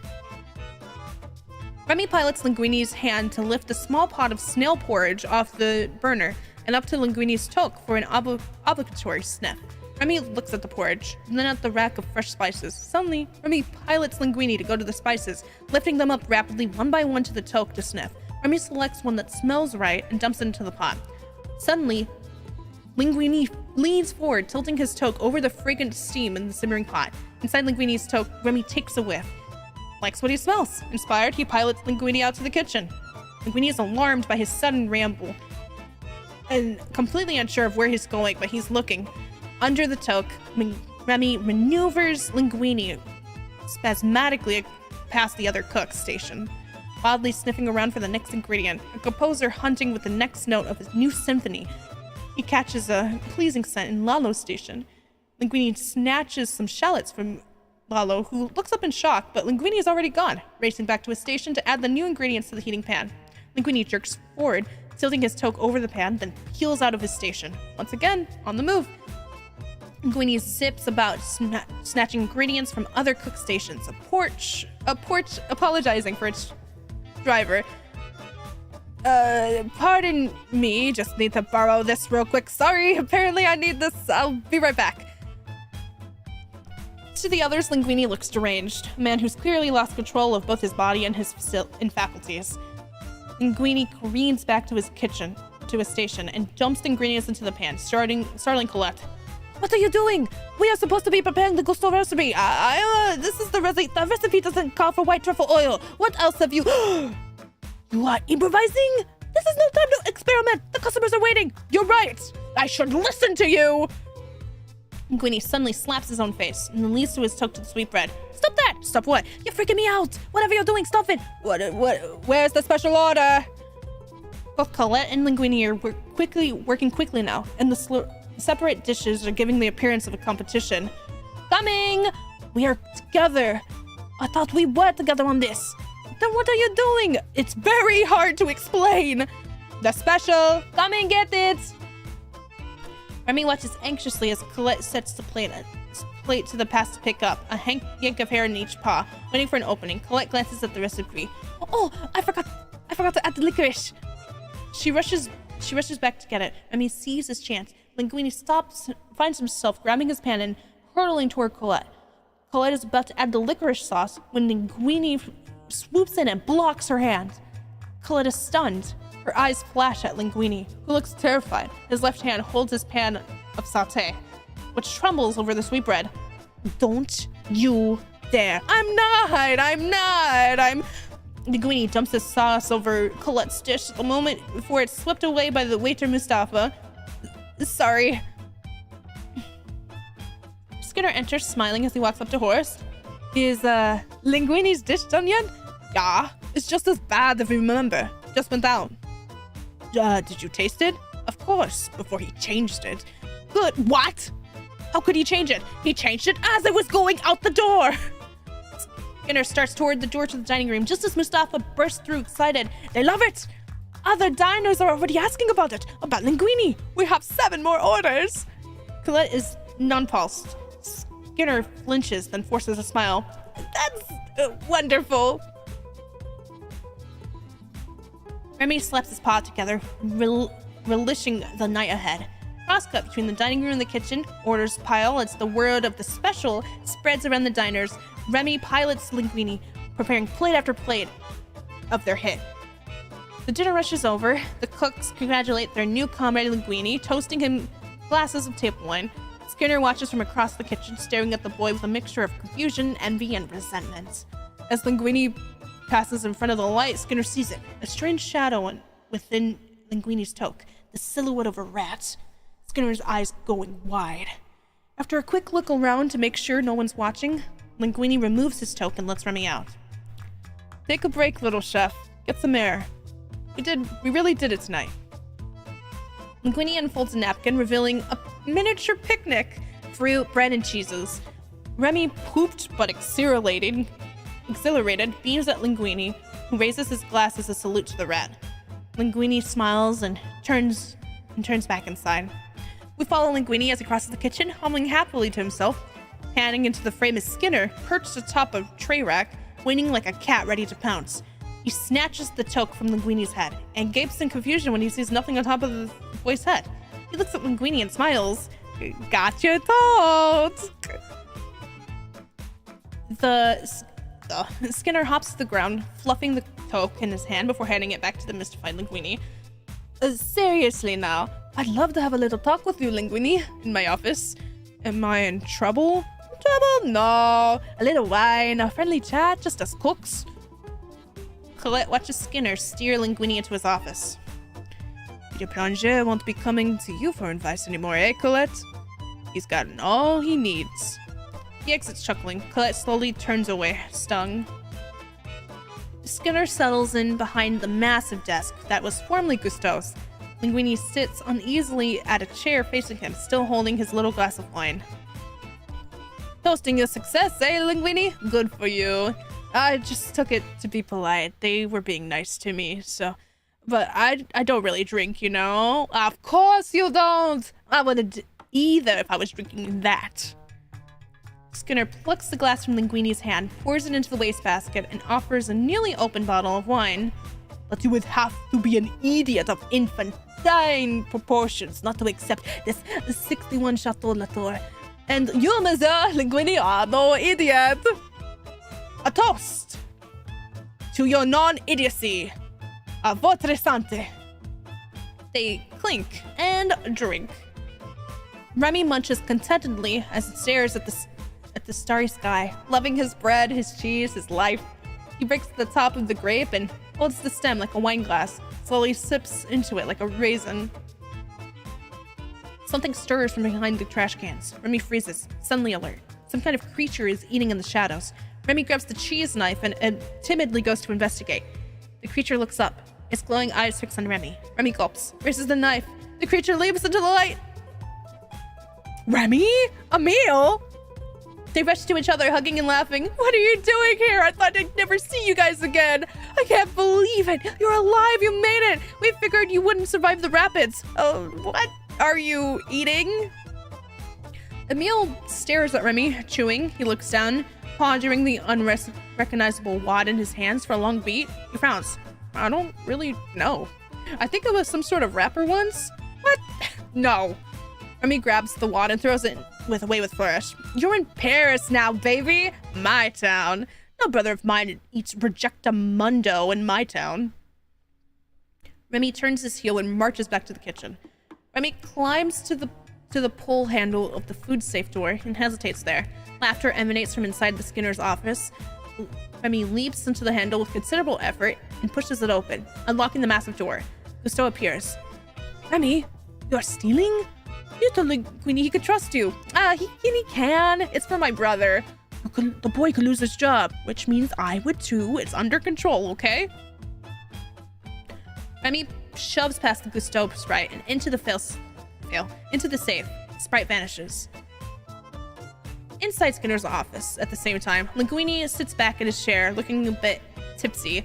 More wine? I shouldn't, but okay. He offers his glass to Skinner, who refills it generously. So, where did you train, Linguini? Train? Alright. Surely you don't expect me to believe this is your first time cooking. It's not. I knew it! It's my, second, third, fourth, fifth time. Monday was my first time. Skinner welts. But I've taken out the garbage lots of times before this. That's why Yes, but we'll have some more wine. Tell me about your interest. Do you like animals? What? Animals? What kind? Oh, the usual. Dogs, cats, horses, guinea pigs, rats. Remy, at back entrance. Remy carries a small bundle of gourmet foodstuffs from the kitchen, only to find Emil again munching on garbage. I brought you something to— no! Spit that out right now! I have got to teach you about food. Close your eyes. As Emil closes his eyes, his surroundings fade to black. Remy delicately holds a hunk of cheese under Emil's nose. Now, take a bite of the— Emil inhales it, horrified. Remy scolds him like a bad pet. No! Don't just hork it down! Too late. Annoyed, Remy hands him another piece of cheese. Emil eats it, this time more carefully. Chew it slowly. Think only about the taste, see? A vague, grayish blob half forms in his mind. It moves to undefined music as Emil struggles to experience the food. Not really. Creamy, salty, sweet, and oaky nuttiness. Do you detect that? Oh, I'm detecting nuttiness. Close your eyes. Now, taste this. Oh, he gives him a strawberry. Whole different thing, right? Sweet, crisp, slight tang at the finish. Okay. Now try them together. See? Emil eats both together and chews, concentrating. Slowly, the weak colors become bolder and more complementary. They begin to dance and intermingle as a little melody takes shape. Okay, I think I'm getting a little something there. It might be the nuttiness, could be the tang. That's it! Now, imagine every great taste in the world being combined into infinite combination. Taste that no one has discovered yet. Discoveries to be made! I think you lost me again. Emil opens his eyes. The shapes and sound fade away. Sensing Remy's disappointment, Emil reassures him. What? That was interesting. Most interesting garbage I ever— Hey! What are we doing? Dad doesn't know you're alive. We gotta go to the colony. Everybody will be thrilled. Yeah, but the thing is, I kind of have to, Remy vaguely gestures at the kitchen. Emil frowns. What? What do you have to more than family? What's more important? He glares furiously at Remy, whose resolve starts to crumble. Well, it wouldn't hurt to visit. A few empty bottles of wine litter Skinner's desk. Linguini is bombed, but Skinner's increasingly desperate inquisition is getting nowhere. Have you ever had a pet rat? Nope. Do you work in a lab with rats? Nope. Well, perhaps you lived in a squalor at some point. Noopity, no. I know you know something about rats. You know you do. You know who do. Wackadoo, rat-a-tat-a. Hey, why do they call— what is that? What? Ratatouille. There's a dish called that. It's like a stew, right? Why do they call it that? If you're gonna name a food, then you should name it a name that sounds delicious. Ratatouille doesn't sound delicious. It sounds like rat and patootie. Rat-patootie, which does not sound delicious. Linguini drinks, finding his glass empty. He smiles, offering his glass for Skinner to refill. Regrettably, he drops the empty bottle into the trash with a loud thunk. We are all out of wine. Inside sewer. Several channels coverage into a wide open area as dreary and uninviting as any sewer, save for a flotilla of tiny boats illuminated by scattering of multicolored lanterns that answer the gloom with magic. Holding their claps paws and Victoriously, Django turns from Remy to face the assembled crowd of rats. My son has returned! An enormous cheer erupts. Emile joins Django and Remy as the clan crowds around them. Remy's joy is clouded with doubt. What about his new life? The party's in full swing. The entire rat clan has come out to bop to boisterous music played by a jazzy rat band, kicking down the jams in a unique gypsy jitterbug dance style that takes full advantage of their tails and all four legs. Joined by his sons, Django sits at the prime table. A waiter rat quickly serves them a round of drinks and well-worn thimbles between them. Emile and Django suck theirs down. Emile takes a discreet whiff and sets it aside. And finding someone to replace you for Poison Checker has been a disaster. Nothing's been poisoned, thank God, but it hasn't been easy. You didn't make it easy. I know. I'm sorry, Dad. Well, the important thing is that you're home. Yeah, well, about that. You look thin. Why is that? Shortage of food or a surplus of snobbery? Emile joins in as Django cracks up at his own jokes. There's stuff out there in the big world all alone, isn't it? Sure, but it's not like I'm a kid anymore. A well-wisher drops by to say hello to Django. Remy takes advantage of the distraction to quickly deliver the bad news. I can take care of myself. I've found a nice spot not far away, so I'll be able to visit often. Nothing like a cold smash of reality to make you visit. I will, I promise, often. You're not staying? It's not a big deal, Dad. You didn't think I was gonna stay forever, did you? Eventually a bird's gotta leave the nest. We're not birds, we're rats. We don't leave nests, we make them bigger. Maybe I'm a different kind of rat. Maybe you're not a rat at all. Maybe that's a good thing. Hey, the band's really on tonight. Rats, all we do is take, Dad. I'm tired of taking. I want to make things. I want to add something to this world. You're talking like a human. Who are not as bad as you say. Oh yeah? Oh man. What makes you so sure? Remy hesitates for a beat, suddenly careful. I've been able to observe them at a closest sort of range. Yeah? How close? Close enough. And they're, not so bad, as you say. They are. Django glares at Remy, scrutinizing him. Come with me. I've got something I want you to see. He moves from the table, dropping on all floors and heading off. Reluctantly, Remy does likewise, leaving Emile alone. I think I'll stay here. The sound of raindrops patter against the skylight. Skinner, bundled up in a well-tailored overcoat, throws a scarf around his neck. Linguini tipsily hands him his beret. Make sure the floors and countertops are clean before you lock up. You want me to stay and clean? Is that a problem? Linguini slumps and drunkenly shakes his head no. Good boy. See you tomorrow. Skinner exits, humming. Linguini watches him with weary eyes. He turns to face the messy kitchen and wilts. It's raining harder now. Django and Remy arrive at a drain opening through which can be glimpsed the rough cobblestones of a city street. We're here. Django scrambles out the curbside drain and turns to face the storefront behind them. Remy sits next to him and looks up, following his father's gaze. His jaw drops in horror. Displayed in the window of the small shop are a variety of nasty-looking metal traps, rat traps to be precise, and alongside of those hang a row of dead rats. Take a good long look, Remy.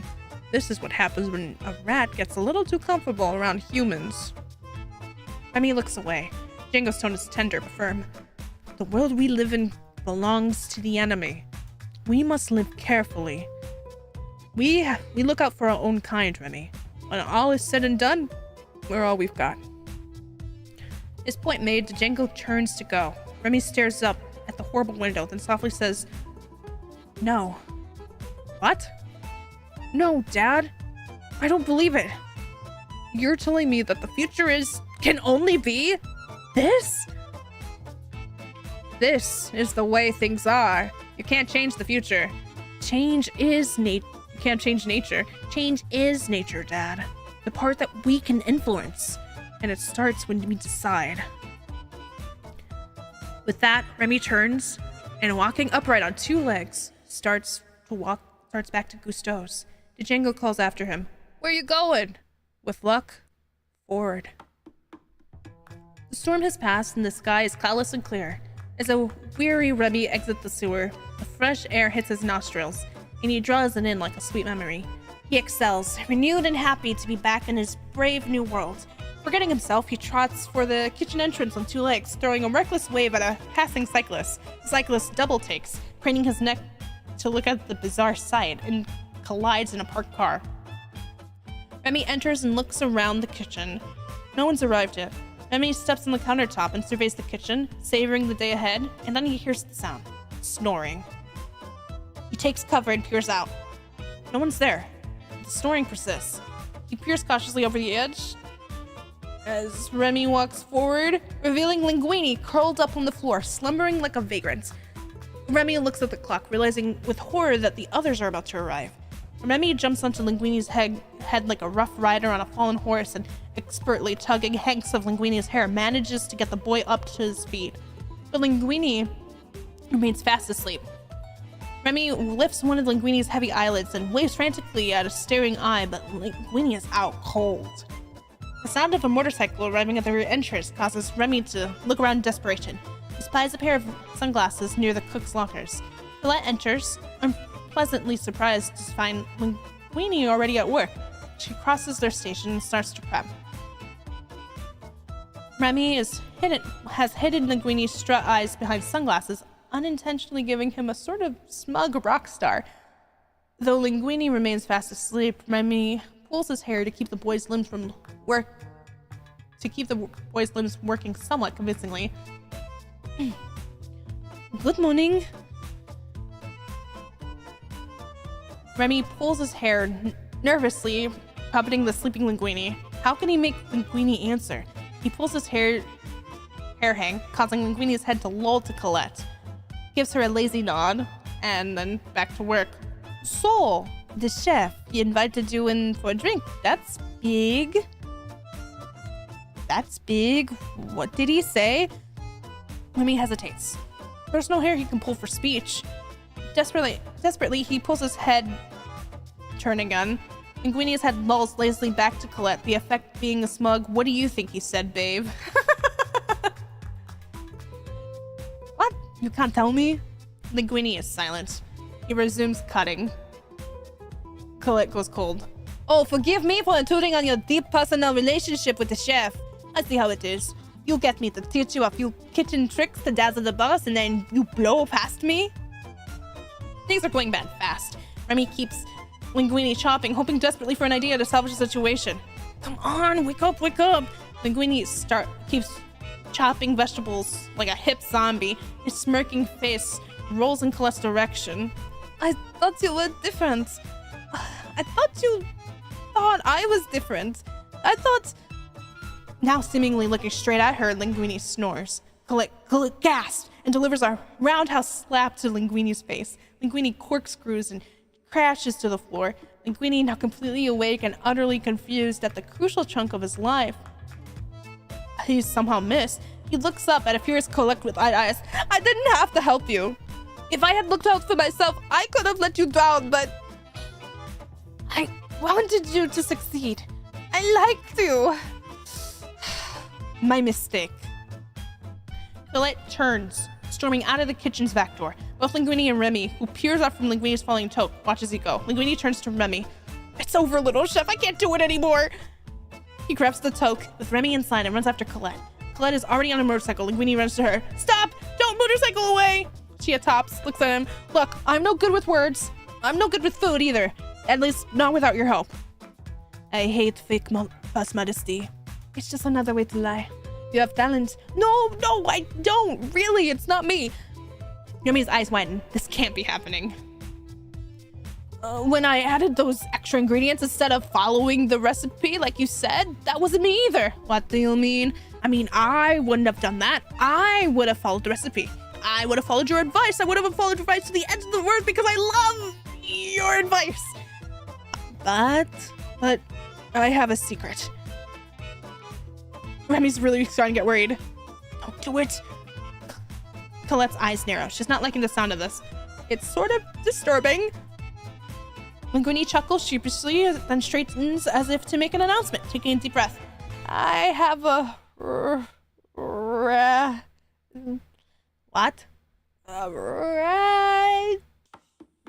You have a rash? No, I have this tiny, tiny chef tells me what to do. A tiny chef. Yes, he's up here in your brain. Oh, why is it hard to talk to you? Okay, here we go. You inspire me. I'm going to risk it all. I'm going to risk looking like the biggest idiot psycho you've ever seen. Colette is starting to get scared. We follow her hand as she drops discreetly into her bag and emerges clutching a tiny canister of pepper spray. Linguini continues, impassioned. You want to know why I'm a fast learner? Why I'm such a great cook? Don't laugh. I'm going to show you. Rat reveal. Hi, Metallic. Colette looks worried. With great resolve and trembling hands, Linguini slowly reaches up to remove his toque. Through the cloth, Remy watches Linguini's hands closing in, about to expose him and ruin it all. He yanks on Linguini's hair, thrusting Linguini forward towards Colette's face. As he plants a big kiss on Colette's lips, Colette is frozen, pepper spray in hand, her shock and surprise surpassed only by Linguini's own. With furrowed brows and gritted teeth, Remy remains Linguini forward thrust kiss. This could go either way. As they continue their startled kiss, their eyes flash with a myriad of emotions: surprise, fear, anger, vulnerability, happiness, and finally surrender. Their arms wrap around each other. Remy collapses in relief. For a moment anyway, the fragile charade survives. We're now entering Ego's office, my favorite character. A very tall, narrow room is simultaneously grand and claustrophobic. Its soaring windows are framed by heavy velvet drapes pulled nearly shut, allowing only a thin sliver of pale light. The few pieces of antique furniture in the room are equally tall, narrow, straight-backed, and uncomfortable looking. The faded burgundy walls are coated with framed photographs and magazine covers precisely arranged around a massive portrait painting. Their single subject, a tall, cadaverous man dressed in an expensive suit, Anton Ego. The same Anton Ego who now sits at the desk that is the room's focal point, looming over an ancient typewriter like a vulture with better posture. The room's lone door opens and a short, pudgy man in his mid-30s enters. This is Ego's assistant, Brister Minion. His last name is Minion? Oh my god. What is it, Brister? Gusto's? Finally closing, is it? No. More financial trouble? No, it's... announced a new line of microwave egg rolls? What? Spit it out! It's come back. It's popular. Ego looks up, eyes flashing. I haven't reviewed Gusto's in years. No, sir. Ego pulls out his files, deftly rifling through her folders. My last review condemned it to the tourist trade. Yes, sir. Ego locates the review and plucks it from the files, reading it aloud as if divinely inspired, and said, Gusto has finally found his rightful place in history right alongside another equally famous chef, Monsieur Boyardee. Touché. Rising from the desk, Ego moves menacingly toward Minion. That is where I left it. That was my last word. The last word. Yes? Then tell me, Brister. Ego now looms over the cowering Minion. How could it be popular? Skinner is seated at his desk, his hands in his head. Talon sits in the chair across from him, sipping an espresso. No. The DNA matches. The timing works. Everything checks out. He is Gusto's son. This can't just happen. This whole thing is a setup. The boy knows. Skinner goes to the window, parts the blinds to the kitchen. Look at him out there, pretending to be an idiot. He's toying with my mind like a cat with a ball of something. String? Yes, playing dumb, taunting me with that rat. Rat? Yes, he's consorting with it, deliberately trying to make me think that is important. The rat? Exactly. Is the rat important? Of course not. He just wants me to think that it is. Oh, I see the theory of it. A rat appears on the boy's first night. I order him to kill it, and now he wants me to see it everywhere. Ooh, it's here. No, it isn't. It's here. Oh, I'm seeing things. Am I crazy? Is there a phantom rat, or is there not? Oh no, I refuse to be sucked into his little game of... Skinner is suddenly aware that Talon is staring at him. Should I be concerned about this? About you? Linguini and Remy are cooking. As Colette walks by, Linguini's eyes, then head, start to follow her. Remy wonders why Linguini's head has drifted away from the task at hand. He looks up, sees Colette. Rolling his eyes at Linguini's limited concentration, he pulls Linguini's hair. Linguini's head jerks forward. He frowns, annoyed at Remy's correction. Colette is cooking at the oven behind him now, and Linguini's eyes have drifted back to her. Following the curves of her legs slowly up in her face, she turns, catching him, and smiles back. With waning patience, Remy again jerks Linguini back on task. Skinner paces back and forth in front of Talon. I can't fire him. He's getting attention. If I fire him now, everyone will wonder why. And the last thing I want is people looking into this. Why are you so worried? What are you so worried about? Isn't it good to have the press? Isn't it good to have Gusteau's name getting headlines? Not if they're over his face. Gusteau's already has a face. It's fat and lovable and familiar, and it sells burritos. Millions and millions of burritos.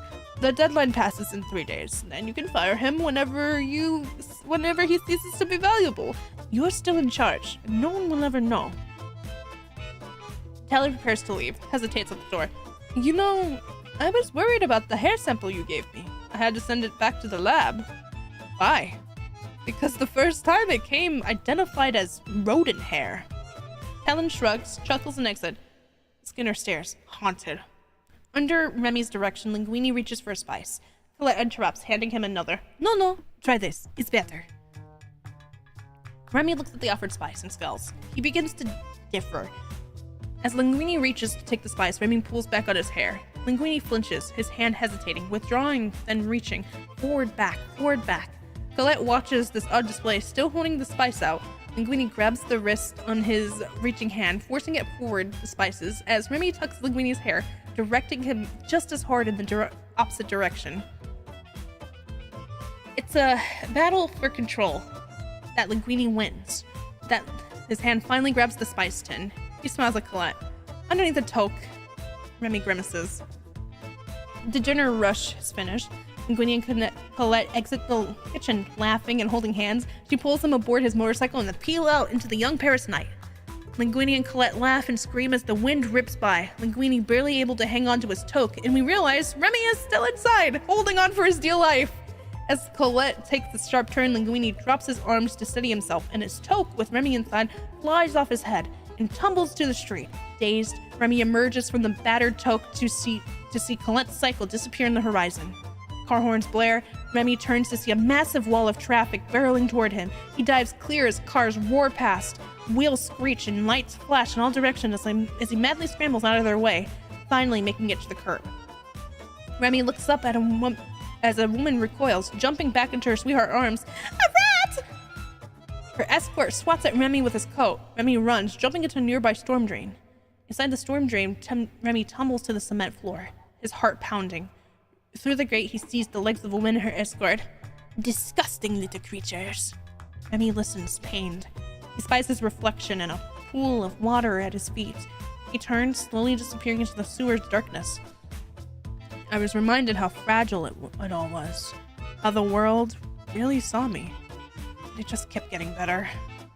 Remy emerges from the curb drain, turns into the alley behind Gusteau's and heads back to the steps. Psst, Remy! Remy turns. Emile peeks out from behind the trash cans, where he waits with a group of rats, including Git, the lab rat. Hey, little brother! We were afraid you weren't gonna show up. Hey, Remy, how you doing? Hey. Remy takes Emile aside, speaking in an angry whisper. You told them? Emile, that's exactly what I said not to do! But they're my friends!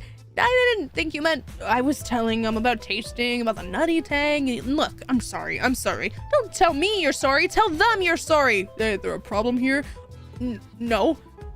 No, there is not. Wait here. Assured the kitchen is empty, Remy hops to the door handle to the food safe and grabs it with both arms, plants his feet on the door, and pulls the handle. Oh, sorry, and pulls. Oh, I was skipping a period. Oh my gosh.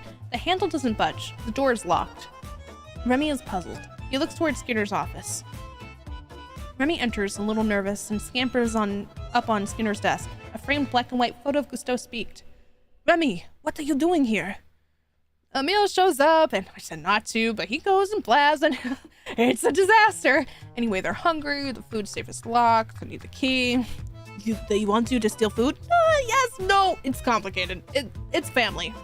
They don't know, they don't have your ideals. The collection of cardboard Gusteau's standees come to life. Ideals? If Chef Fancy Pants had any ideas, you think I'd be a hawking barbecue over here? Or microwave burritos? Or toothpicking? I say toothpicking chicken? About as French as corn dog. The sketch of Gusteau as a dog-like ear corn barks. Woof! Coming soon! Heh! We're inventing new ways to sell out over here. Really, you be wanting some haggis bites then? I cannot control how they use my image, Remy. I am dead. Will you guys shut up? They do, instantly. I gotta think. Remy climbs over the edge of Skinner's desk, pushes open the drawer and begins to rummage through its contents. Word's getting out, and if I can't get them quiet, the entire clan's gonna be after me and with their mouths open, and here it is. Key. Hey. Remy notices a file labeled Gusteau. Last will and testament. He turns to Gusteau's patron. Your will? This used to be my office. Remy pulls the file from the drawer and lays it on the desk.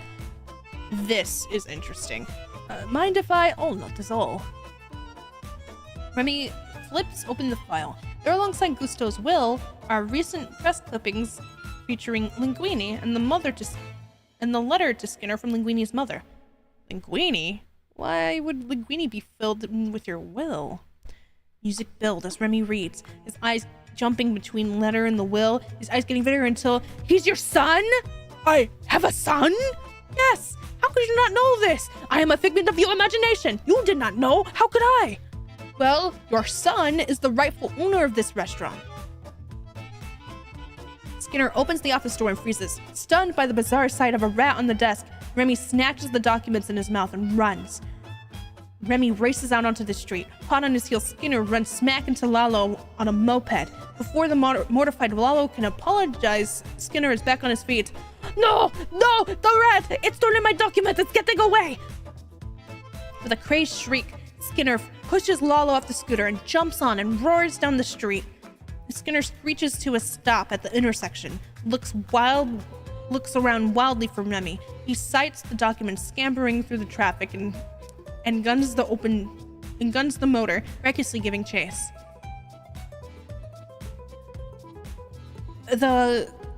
Closing in on Remy, Skinner reaches down to snatch the documents when the rat suddenly veers. Skinner's moped plunges down a flight of stairs to the river, where it lays in a heap at the bottom. Skinner looks up, sees Remy looking down at him from the balustrade, document still clutched in his mouth. Remy laughs. A gust from the passing bus sweeps the will from Remy's open jaws and high into the air, where it flutters out over the river's edge. Skinner sees his chance. He clambers aboard the moped and takes off after the will, dodging obstacles and passerbys to pursue from the banks below. Remy chases it from the balustrade above, and the letter still in his mouth. The will begins to descend, flitting toward Skinner below, who reaches for it, his fingers spreading wide. Remy makes two desperate leaps. From the balustrade to the tree, from the tree into the air just above Skinner, where he intercepts the wheel, sailing toward the water and landing with a flop on the canvas roof of a Botex Moche. Remy can't believe he's cut both documents again. Neither can Skinner. He ditches the moped and leaps onto the deck of the boat. Remy, document still in mouth, leaps to another passing boat. Skinner, still hot on his tail. A jam of water traffic keeps this game alive, and the two leaping from boat to boat, the last leap to a dining boat, is too far. Remy tries anyway, launching into the air, and the documents in his mouth sweep back like wings, and he catches an updraft. He sails across the gulf, landing miraculously on the deck. Skinner crazily follows, making the leap of his life as he stretches out for the dining boat's railing and falls short, grasping instead the tablecloth of a couple dining near the railing, which he yanks out from under their breakfast like an inept magician as he plunges into the water. Skinner sputters in the middle of the scene, and as Remy hops up on a bridge passing overhead, scampering safely away from Skinner's papers. Skinner returns to his office, soaked and furious, only to find Linguini sitting at his desk. Yo, get out of my office. He is not in your office, you are in his. Colette holds up Cousteau's will. Skinner's jaw drops. He looks at Linguini, who can only shrug in embarrassment. The front page of a newspaper spins into a close-up. Above, a photo of Linguini, a deer in headlight look, and the headline reads, Rising Star chef declared legal owner of Cousteau's. Linguini is surrounded by other cooks who raise flutes of champagne and toast to their owner, laughing. Colette and Linguini hug. Watching from the shadow, Remy smiles. Then there's like this montage. It's a cute montage. A series of shots to music illustrating Linguini's rise, Skinner's fall, and the happy changes to Cousteau's.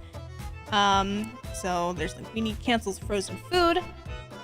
Cousteau's regains a lost star. Linguini shows Remy their new, larger apartment.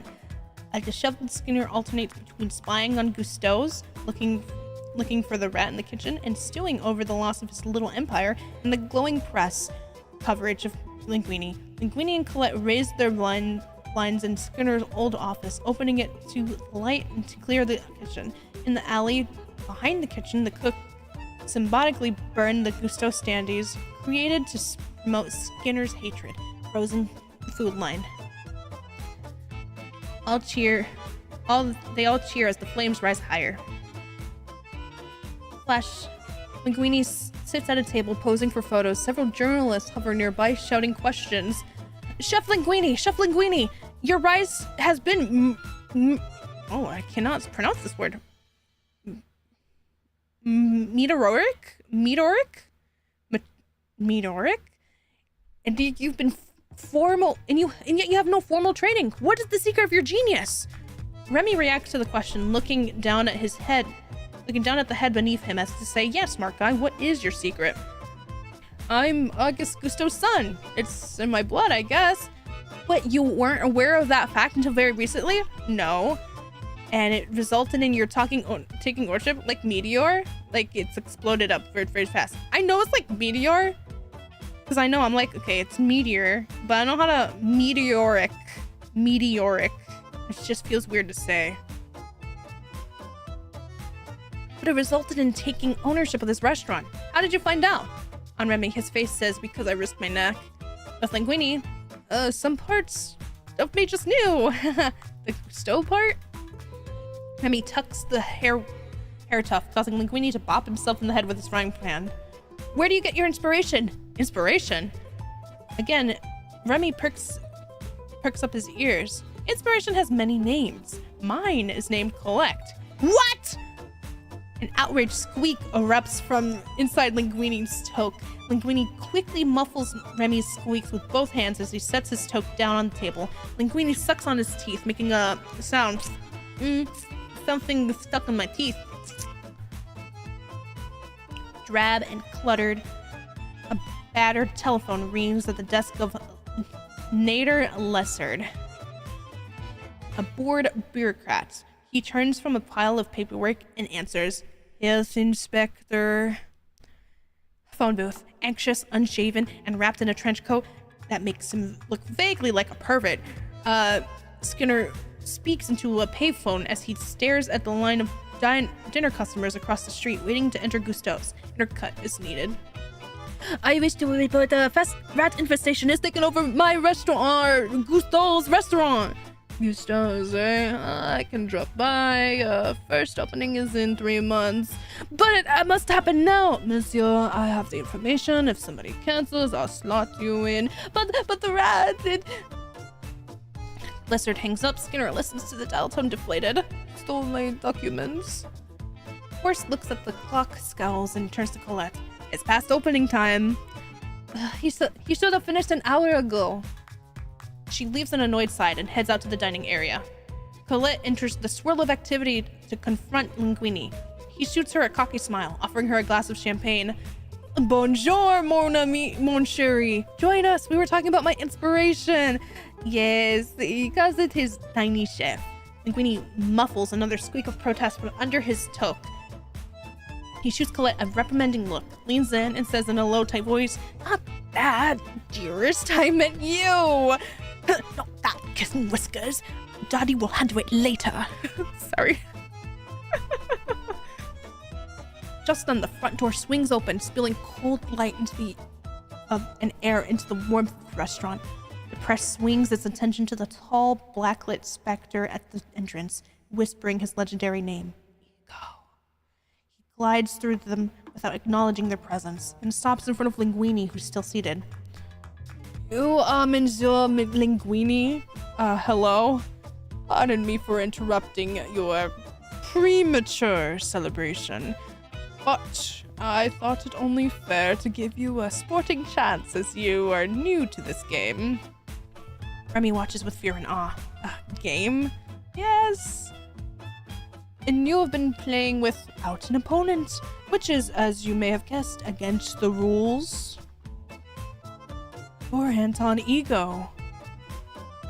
Ego chuckles, turning to the gallery. A lion almost sympathetic toward the sacrificial lamb. "You're slow for someone in the fast lane, and you're thin for someone who likes food." The lamb bites back. A murmur of surprised delight ripples through the assembled. Ego's eyes flash. "I don't like food, I love it. If I don't love it, I don't swallow." Linguini swallows. Upper hand regained, Ego sniffs. "I will return tomorrow night with high expectations. Pray you don't disappoint me." Ego turns and sweeps out of the restaurant. There's a heavy pause. Colette turns to the assembled press. "Listen, we hate to be rude, but we're French, and it's dinner time." She pulls a Linguini from the table and heads to the kitchen. He calls to the back of the press an apology. She meant to say it's dinner time and we're French." Remy stands at the desk atop, glowering at Linguini. "Don't give me that look. You were distracting me in front of the press. How am I supposed to concentrate with you yanking on my hair all the time?" Linguini sticks out his hand, offering Remy a now familiar ramp to post atop Linguini's head. Remy shoots Linguini an about-time look and climbs up his arm, under his toque. "And that's another thing. Your opinion isn't the only one that matters here. Colette knows how to cook too, you know." The last straw. Remy yanks a hair yank and pulls too hard. "Ow! All right, that's it." "Hello, Black Cat. Hi. What's up? How you doing?" The door bangs open. Linguini storms out, mashing his toque off his head, angrily shuts the door behind him. He yanks his toque off and gets in Remy's tiny face. "You take a break, little chef. I'm not your puppet, and you're not my puppet-controlling guy." Skinner watches the strange scene, his jaw hanging open. "The rat is the cook." "You cool off and get your mind right, little chef. Ego is coming and I gotta focus." Chaotic ratatouille, true and real. Skinner watches as Linguini storms back into the kitchen. He exits, ducking in the fire escape. He's furious. It was the rat all along. I know! Shocking twist. I can't believe it was actually the rat. He's furious. In a pint-sized fit of rage, he kicks a can, then tottering under its weight, he picks up a bottle to throw against the wall and suddenly finds himself face to face with Emil. Oh my gosh! Oh my goodness, Apollo! Is that the Apollo Kepler? It's an idol raid! Hi, welcome! Hi! You guys don't know, my name is Acheezi. I'm the Rat King, and today is a very special day. I knew I smelled a rat. Today is a very special day. Today is the birthday of Ratatouille, which is always... It came out in 2007 on June 29th, and it is a very special day. It's a very special day. Not you writing French, and I don't know French. No, I don't read. Welcome. Hello, Ellie. Hello, Sinna. Hello, some guy from Brazil. Oh my god, some guy from Brazil? That's crazy, Dayo. It's super. I can try to read it in my fake American French accent, okay? Oh, it's the lyric to the silly Ratatouille song. Les rêves d'amour sont comme nos mauvais. I tried my best, but as an American, it is, as you say, very hard. I'm sorry. I'm sorry, Ellie. Oh no. Epic. Yeah, I hope you guys had a fun time. I hope you guys had a good time from your... I don't know what you were doing today, but I hope it was fun. I can try. Still nails it. No, I feel like I mispronounced a lot of words in that. I'm gonna be so real, man. You got most of it right, to be honest. Oh my god, yippee! The validation. French is simply impossible. Ah, nothing is impossible. As I always say, anyone can cook. I'm so sorry. But today we're reading the Ratatouille screenplay. Also, it also doubles over. For those who don't know, my I like started streaming in like March of 2021, but I did a live 2D debut on Ratatouille's birthday, which is today. So it's like a little double kind of, I call it Rat Day, because it's not all about me. It's also all about my Kami Oshi Remy the Rat. So yes, this is a Rat Day 2024, and we try to celebrate it every year with something a little different. Teehee. Anyone can cook, so let them cook. It's been that long, huh? Yeah. Well, you know, I'm 3 years old. I'm sorry. I'm ancient. I know, in VTuber terms. Very, very much ancient. Rat Day. Yeah, it's Rat Day. Here, I survived Rat Day 2024. Oh my god. Please, that is the perfect. Happy Rat Day, King. Yay, happy Rat Day. Oh. Here, I will give you guys a little... I was gonna wait till the end of the screenplay, but since everybody kind of piled in from Apollo's beautiful raid, I did like I'll post this later, I promise. But I did a little song for today. It's scuffed, I didn't edit it, okay? It's scuffed, it's my normal like Acheezi fashion of being like, I'll sing it and not edit it. But I did Le Festine, but in English. I did an English kind of cover. And I have the file here so you guys get to hear it. Teehee. Scuff is a sign of professionalism. You're true and real. Let me pause my jazzy music. OMG. Yeah. So here is I'm nervous now.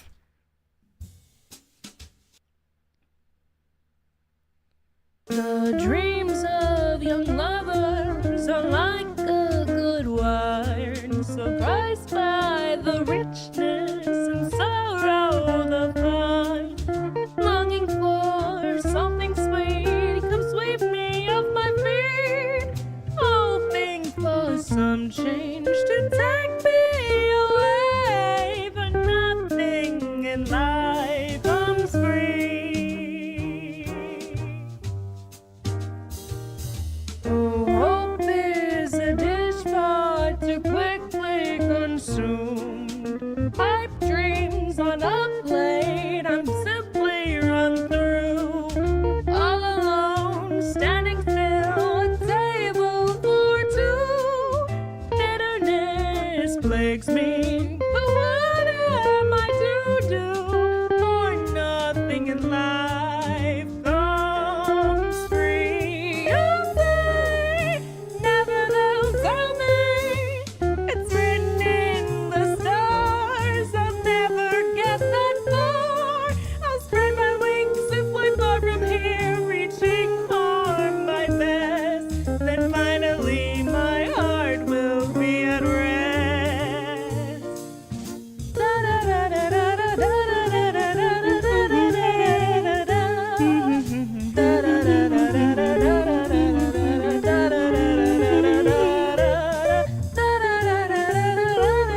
Yummy breadsticks. Oh, the party's about to begin. So grab all the glasses and bottles you can. Dress up the table and cheers to the end of the sorrow, the sadness, all the strife we've endured. A new day coming. Those wishes been heard. Oh, sit down, enjoy what's said.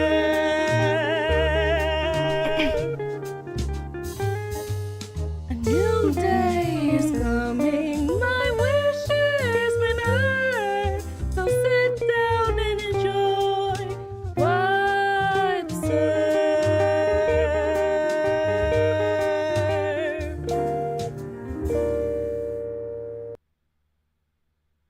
Yippee! Okay. Mr. Squall, yourself absolutely delightful. Of course, of course. Put down my copyright-free jazz in Paris. Yippee! Yeah, I'll post that later, because admittedly I didn't make the video for it yet and I didn't have enough time, but there you go. I shared that now. I was gonna share it at some point while reading this, so perfect. All right, if you need to go, please go. Please take care of yourself, especially you, Apollo. Go, like, get some rest from whatever it is you were doing. You were probably like running a marathon and I don't know. All right, I'm gonna keep on reading this script. We're about at the point of the movie where, like, let's see, where Skinner finds out that, like, the Skinner finds out that Linguini and the rat were the rat was the cook. Oh my god, no! Whoa, really? Whoa, he finds out that that's the cook, and Linguini and Remy have, like, a argument. So, like, right now they're going through it, you know? Yeah, that's the point of the movie. All right, let's continue. Gasp, I know. Crazy, d'ailleurs. Gasp in French. Oh! Okay, that was my bad. Le gasp. You know what? I should have said that instead of whatever that guy just did. All right. Oh, time to try not to stumble over my words, to be honest. Again. Let's go back into the fray. He finds out that Ratatouille was secretly Neon Genesis Evangelion. Bro, reading the script, when they first find out that Linguini can, like, that, like, the hair thing, when they first find that out, it's written as if it was a mecha sequence. I kid you not. Like, it writes like it. It's crazy. I'm like, there's no way. I love it. All right. He's furious. In a pint-sized fit of rage, he kicks a can, then, tottering under its weight, picks up a bottle to throw against the wall and suddenly finds himself face to face with Emile and his rat pals. Oh, I've never seen that before. Yeah, it's like you're his fluffy bunny or something. The other rats laugh. Remy's face goes hard. I'm sorry about all this, guys. Remy, I tried to limit them, but you know what? It's okay. I've been selfish. You guys hungry? Dinner's on me. We'll go after closing time. In fact, tell Dad to bring the whole clan. Linguini returns, calling out to the darkened apartment. Little chef? He looks in Remy's little sleeping area, finding it empty. At the kitchen, Horse puts the kitchen to bed. Why did... Horse puts the kitchen to bed. He pulls on his coat and turns the lights out. Eat. A metal grate on the floor lifts up. Remy and Django peek out. This is great, son. An inside job. I see the appeal. Shh. Remy climbs out, looks around, signals the bed emoji, signals the coast is clear. An army of rats, a crack food theft unit, pour into him, mobilizing effectively to raid into the vault as he opens the door when all of a sudden, Linguini returns to the kitchen. Little chef? Little chef? Clan rats instantly freeze. Camouflaging themselves, it is both amazing and precarious, and any close look will betray the deception. Remy steps out, revealing himself to Linguini. Hey, little chef. I thought you went back to the apartment, then you weren't there, so I don't know, it didn't seem right. As Linguini opens up to Remy, we cut to quick shots. Visual gags of the rat clan hiding in plain sight, desperate to avoid discovery. Remy listens, distracted. To leave things the way they did, so I came back hoping you'd be here, and here you are.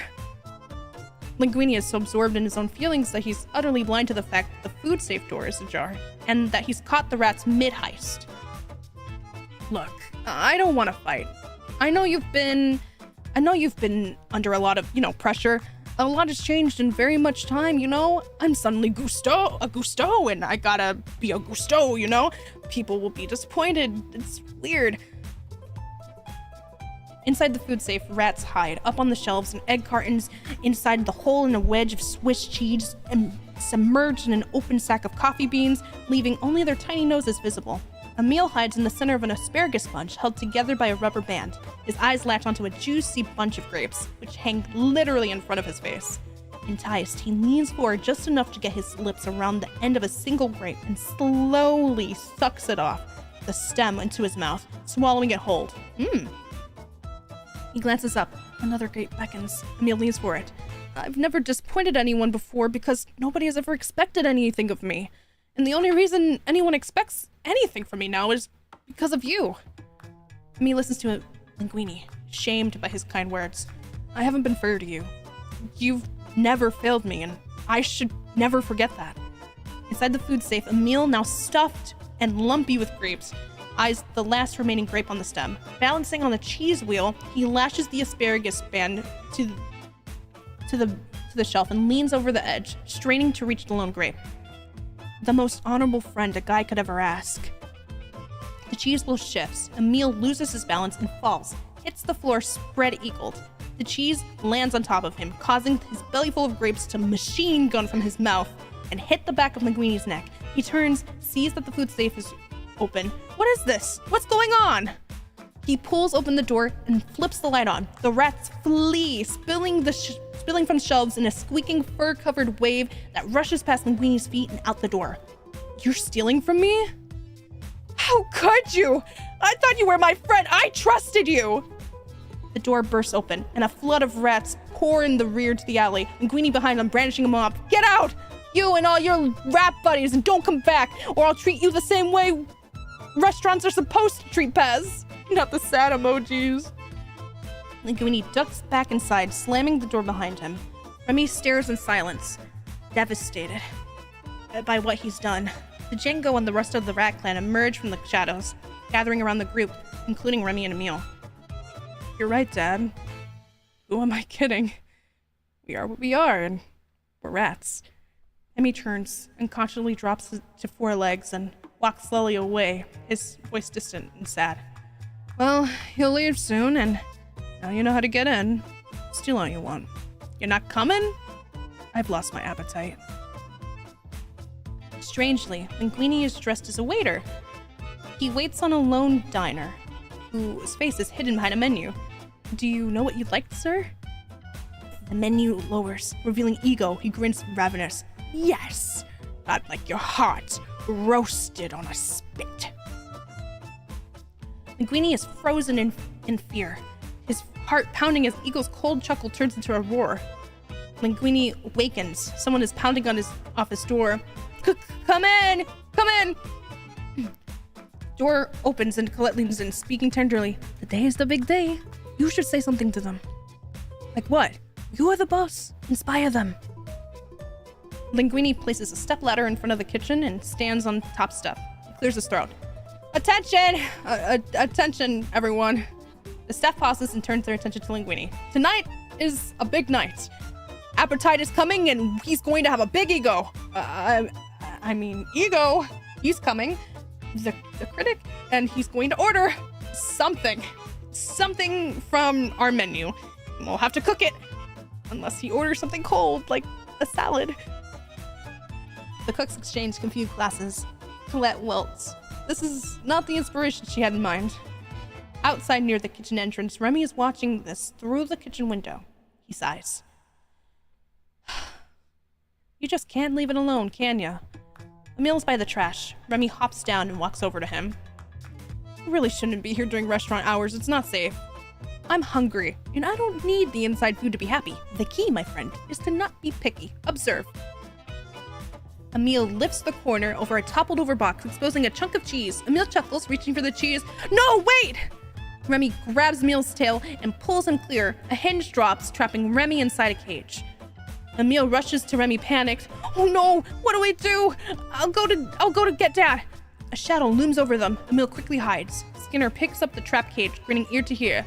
You may think you're a chef, but you are still only a rat. The cooks are sitting now, bored out of their minds. Linguini is still talking. Sure, he took away a star last time he reviewed this place. Sure, it probably killed Goose Dad.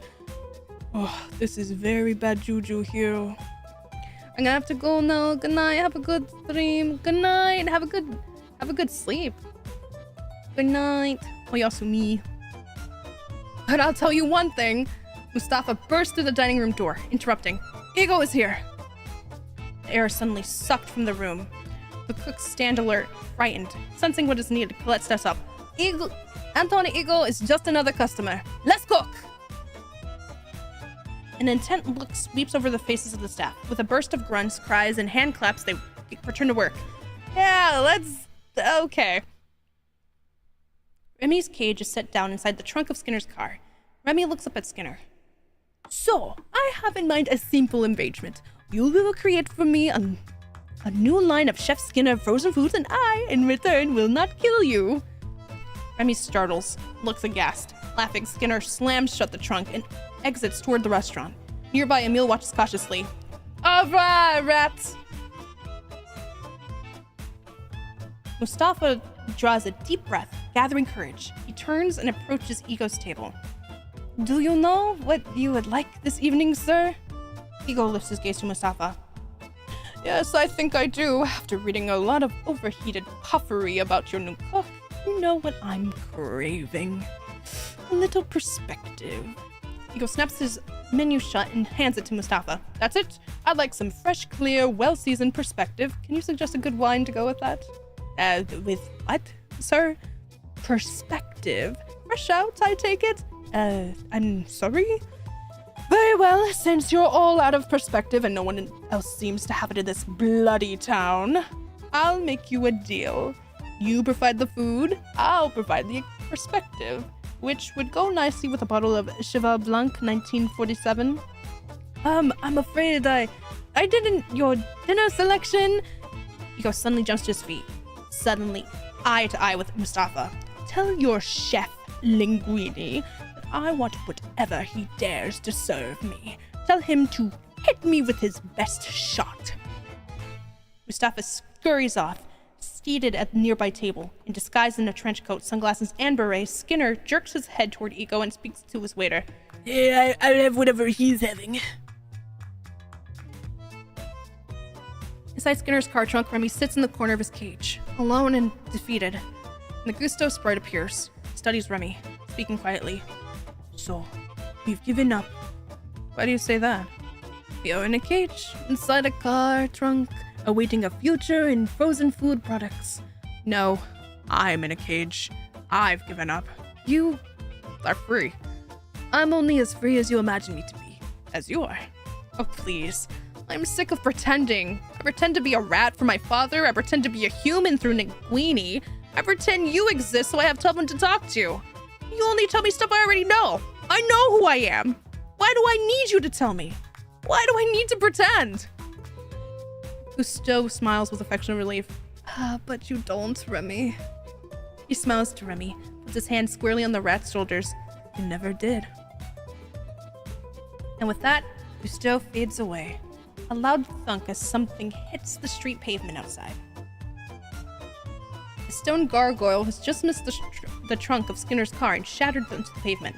Django, clearly annoyed, calls to get the muscle-bound lab rat. I love how every time they acknowledge the lab rat in this screenplay, they're always just like, yo, it's Git, the muscle-bound lab rat.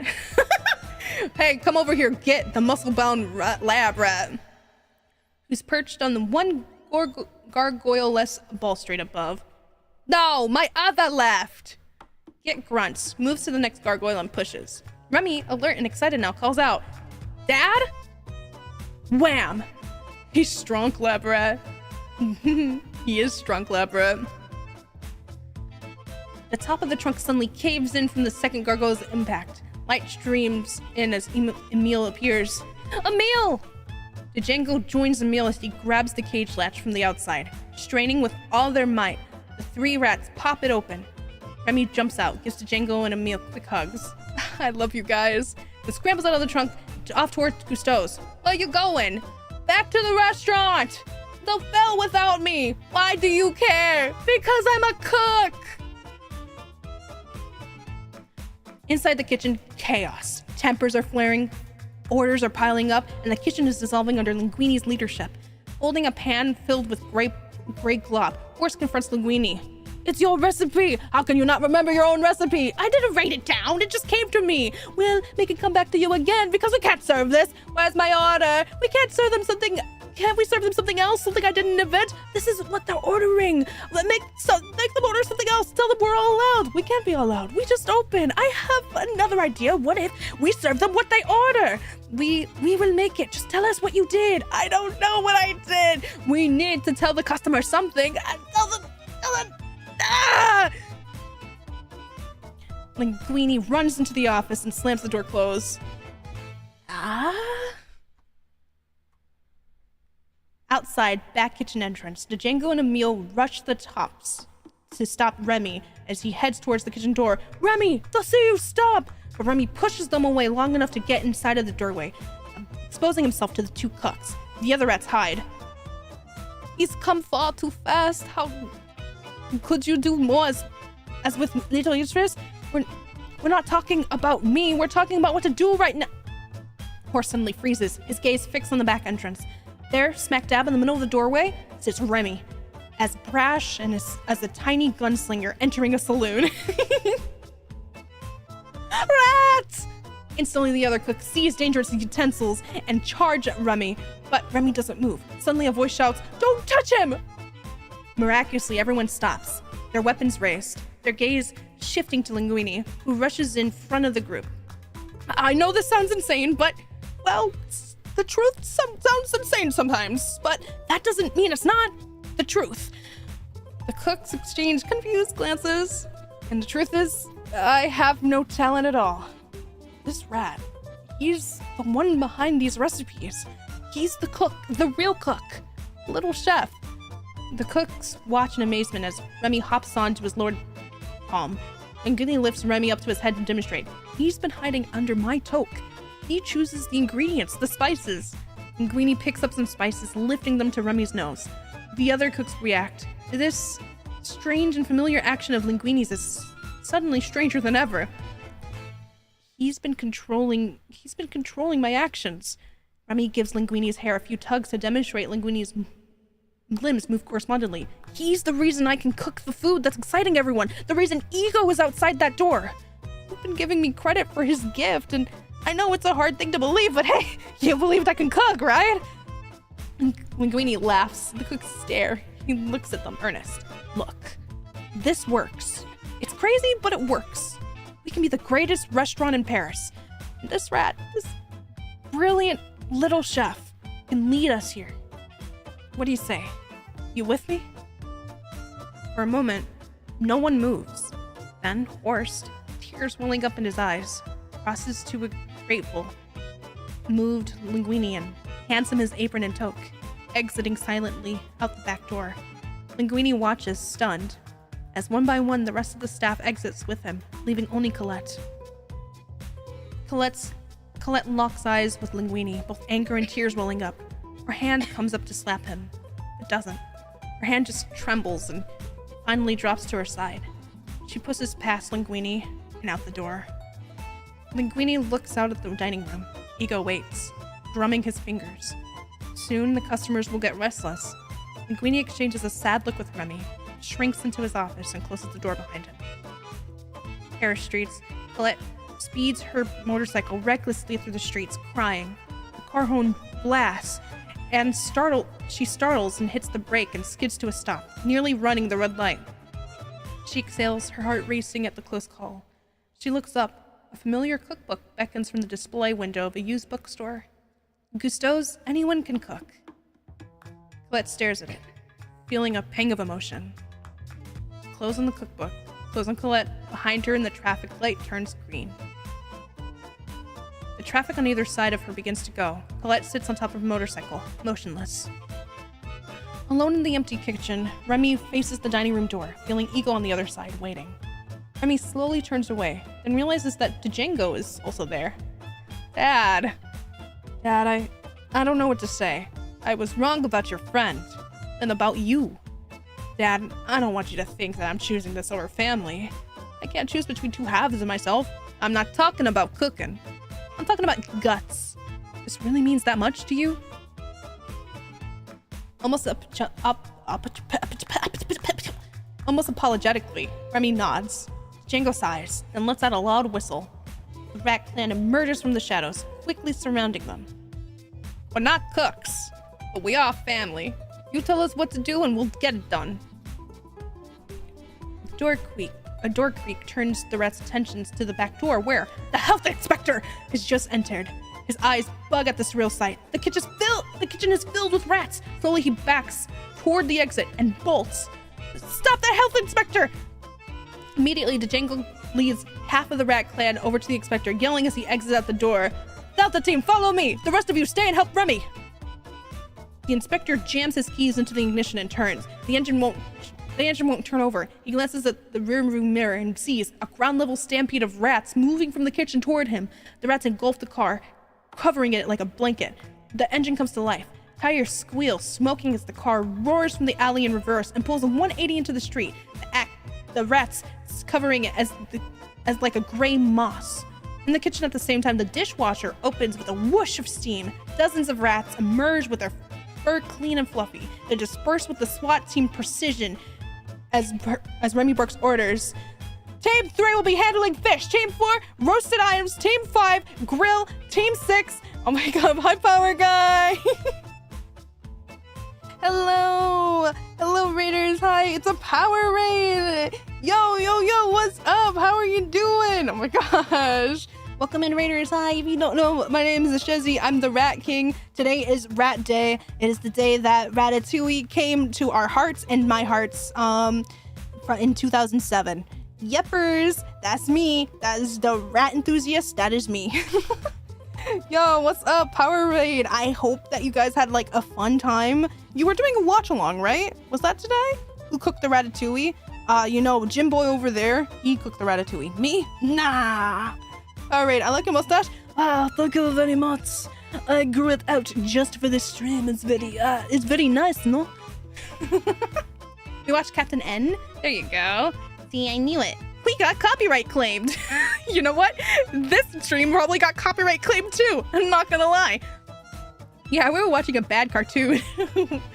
Oh, bad as in like the good kind of bad, but that's fine. It was an experience. Yo, we watched Captain N, the Game Master, has Castlevania, Kid Icarus, and Mega Man. Oh my gosh. No, not the Nintendo Ninjas, no! Oh, that sucks, not the DMCA. Bro, I'm sorry. I'm sorry that Nintendo was on you for being absolute chads, I'm sorry. I also heard Mega Man say Mega Rat. He was calling for... Wow, the Mega Rat.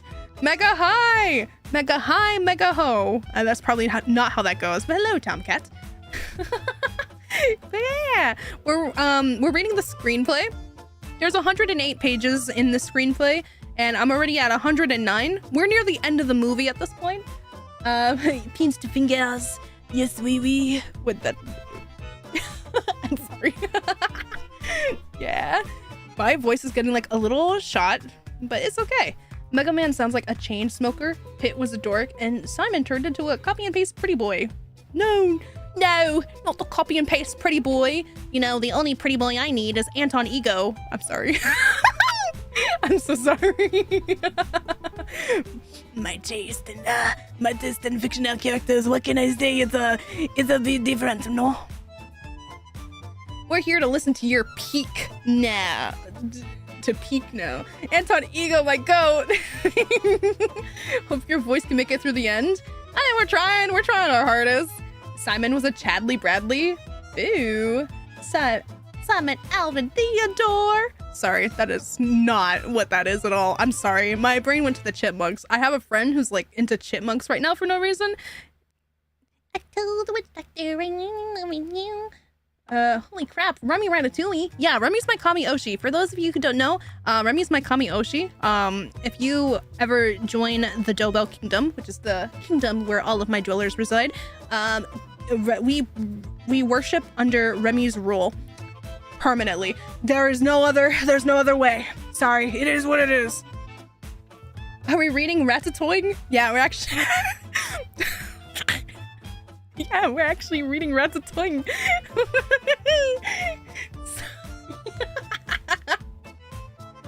I love Ratatouille. It's got to be my favorite.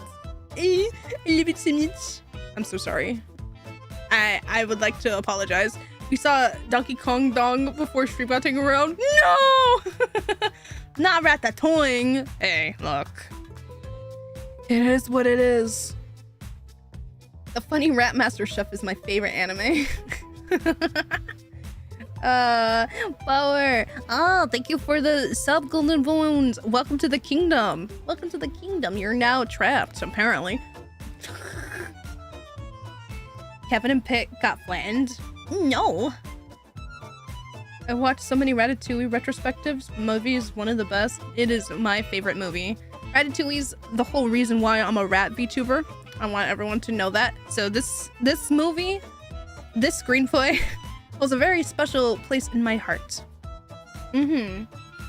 This movie got me through some tough times. Many tough times. It is my ultimate comfort movie. So I'm glad that I'm reading it today. And also getting to see, like, because this is like the screenplay, so I can see like little like drips and jabs, see more like minor characters have like full names and stuff, and it's very interesting to me as a nerd emoji. I say Anton eating the Ratatouille is my favorite part of this movie. It is a really good part. It's one of my favorite parts. My favorite part of the movie, my favorite scene altogether is the scene where he attempts doing the soup for the first time, where he fixes the soup, and there's like the montage of him throwing ingredients and stuff, and it's just very fun. It's my favorite scene in the movie. Remy was controlling Linguini to live his dreams as a chef. Does that make him a VTuber? Actually, so written in this screenplay, when they first discover that they can like control Linguini, it's written as if it was a mecha sequence. I kid you not. It writes like a mecha. It sounds like a mecha. And I'm just like, yo, they knew what they were doing. Because, like, you know, it could just be like controlling. It's just like so written in like a mecha way. Hold on, let me just remember what page I'm on. I can find it. Talon, Skinner, Colette, Linguini. Ratty couch. I can't cook, can I? Yes, a rat right next to you. Linguini remains his toke.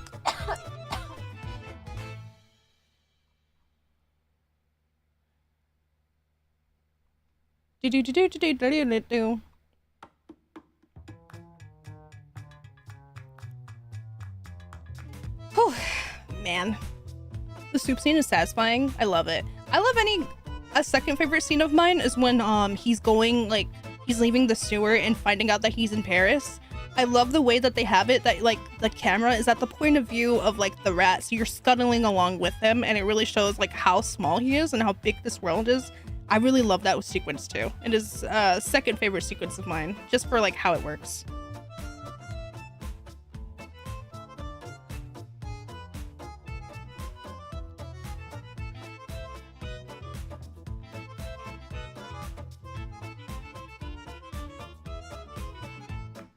Oh yeah, here we go. Linguini's flat. Using hanks of Linguini's hair to control Linguini's action, Remy pilots Linguini, who's blindfolded to keep him from cheating, through an increasingly complex series of cooking tasks, everything from cutting vegetables to flipping crepes. During this comic montage, we see Remy learning precisely how to pilot Linguini, and at the same time, Linguini is learning how to surrender himself to being piloted. By dawn, Linguini and Remy have meshed into one finely honed cooking machine. I want to try the food of Ratatouille. Me too. You know, I still haven't tried Ratatouille as a dish. I really want to, but I never find the opportunity to do it, man. Oh, I loved when he ate the cherry and cheese. The background was so amazing. Oh, that scene is so good. I love it. It sounds like a Euro fanfic. No, it's not. I swear. No. It Sounds like a fan fiction. You know what? How? You're right, but how dare you? I'm playing My Little Monsters on Rec Room right now. My Little Monsters. What is that? Ratatouille IHOP collab when? IHOP just has Ratatouille randomly in their arsenal of foods. Yummy. Ugh, I kind of want IHOP again. Last time I had it during that Sonic the Hedgehog collab was kind of like goated. I'm not gonna lie. Like, it was some of the best pancakes I had in a while. Was it a lot? Oh, absolutely. Would I have it again? Maybe in like a few months, but like, I'm still like savoring from that. You got the Sonic IHOP collab? Yeah! I did a whole short about it because I made like a... I recorded lots of stuff about it. And then I made it into like a little short. Because why not? Doing little vlog shorts. Teehee. Denny should have a Ratatouille collab? Oh god. I'm playing Paper Mario Tide remake. Paper Mario Tide remake.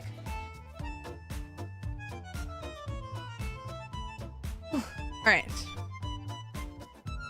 Oh my gosh, my head is like clearing again.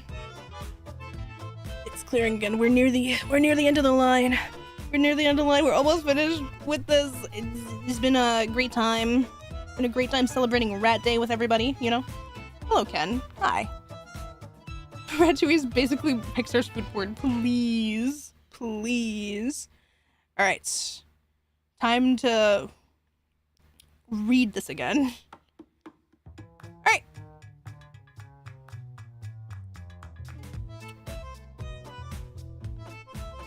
Linguini emerges from his office and is astonished by the sight. Remy and the rats see this and this suddenly pause. Linguini walks up to Remy, suddenly filled with purpose. We need somebody to wait tables. Remy nods, and then Linguini turns his backpack upside down. A pair of rollerblades hit the desk with a clunk. Linguini, wearing blades and waiter's outfits, explodes through the double doors and sweeps into the dining room, distributing menus to the diners with an economical precision, followed miraculously by drinks, bread, and water. He arrives at Skinner's table to refill his water. No, I'm sorry for any delay. We're a little short tonight. Skinner glances at Ego, who's scowling as he scribbles in a notepad. A big smile stretches on Skinner's face. Please, take all the time you need. The kitchen is going like blazes. Rats are sauteing, spicing, grilling, cooking up a storm. Remy, nearly overwhelmed with the skill of production, is miraculously handling it. Stationed at the pass, Emile wipes the sauce at the edges of the table with a cloth. And the last crucial bit of quality control, tempted by the sauce, he tries to sneak a lick. Emile! Sorry. Ego looks impatiently at his watch, scribbles in his notepad, then his eyes fall into the soup. He pulls the bowl to him, dips his spoon in, tasting it. Not bad. The rats are functioning like a well-oiled machine. The perfectly prepared meals hit the pass as quickly as Linguini can grab them. The back door pushes open to reveal Colette, staggered by the bizarre spectacle. Looking like she may vomit, she wheels back to the exit when Linguini rushes in, throwing his arms around her. Colette, you came back! Colette, don't say a word. If I think about it, I might change my mind. Just tell me what the rat wants to cook. Remy flips through Gusteau's recipe box, finds a certain card, and pulls it, showing it to Colette. She frowns. Ratatouille is a peasant dish. Are you sure you want to serve this to Ego? Remy nods. Colette shrugs and starts to prepare the dish. A tire screeches, followed by a loud crash outside. Colette looks up as the back door bangs open. The health inspector, bound and gagged, bound and gagged, floats across the floor with a cushion of rats, who quickly jump him in the food safe. Colette shrugs, going with the strange night, and goes to add the first spice to the ratatouille, but is blocked by a wooden spoon. She looks up and sees it's held by Remy. What? I'm making ratatouille. He looks at her ingredients and makes a face. Well, how would you prepare it? Remy pauses, considering this. Remy is reimagining the ratatouille, reinventing it step by step and demonstrating what he wants to Colette, who expertly follows through with Linguini scanning around the dining room and one-man waitstaff. Music crescendos as Linguini delivers the meal to Ego's table. Linguini then serves the identical meal to Skinner, who's appalled and amused to find that Ego has been served. Ratatouille? They must be joking. Hello, Eric. How are you doing? He looks over at Ego, who seems equally unimpressed. On Ego, he pokes a fork into the vegetables, examines them for a moment, and brings the food to his lips. Linguini watches, withering. As Ego's lips close around the ratatouille, the restaurant around him is whisked away. The flashback to the French countryside, a lifetime ago.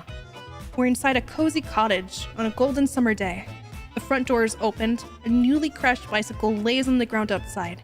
Next to it stands a 5-year-old Anton Ego with a skinned knee, violently holding back tears.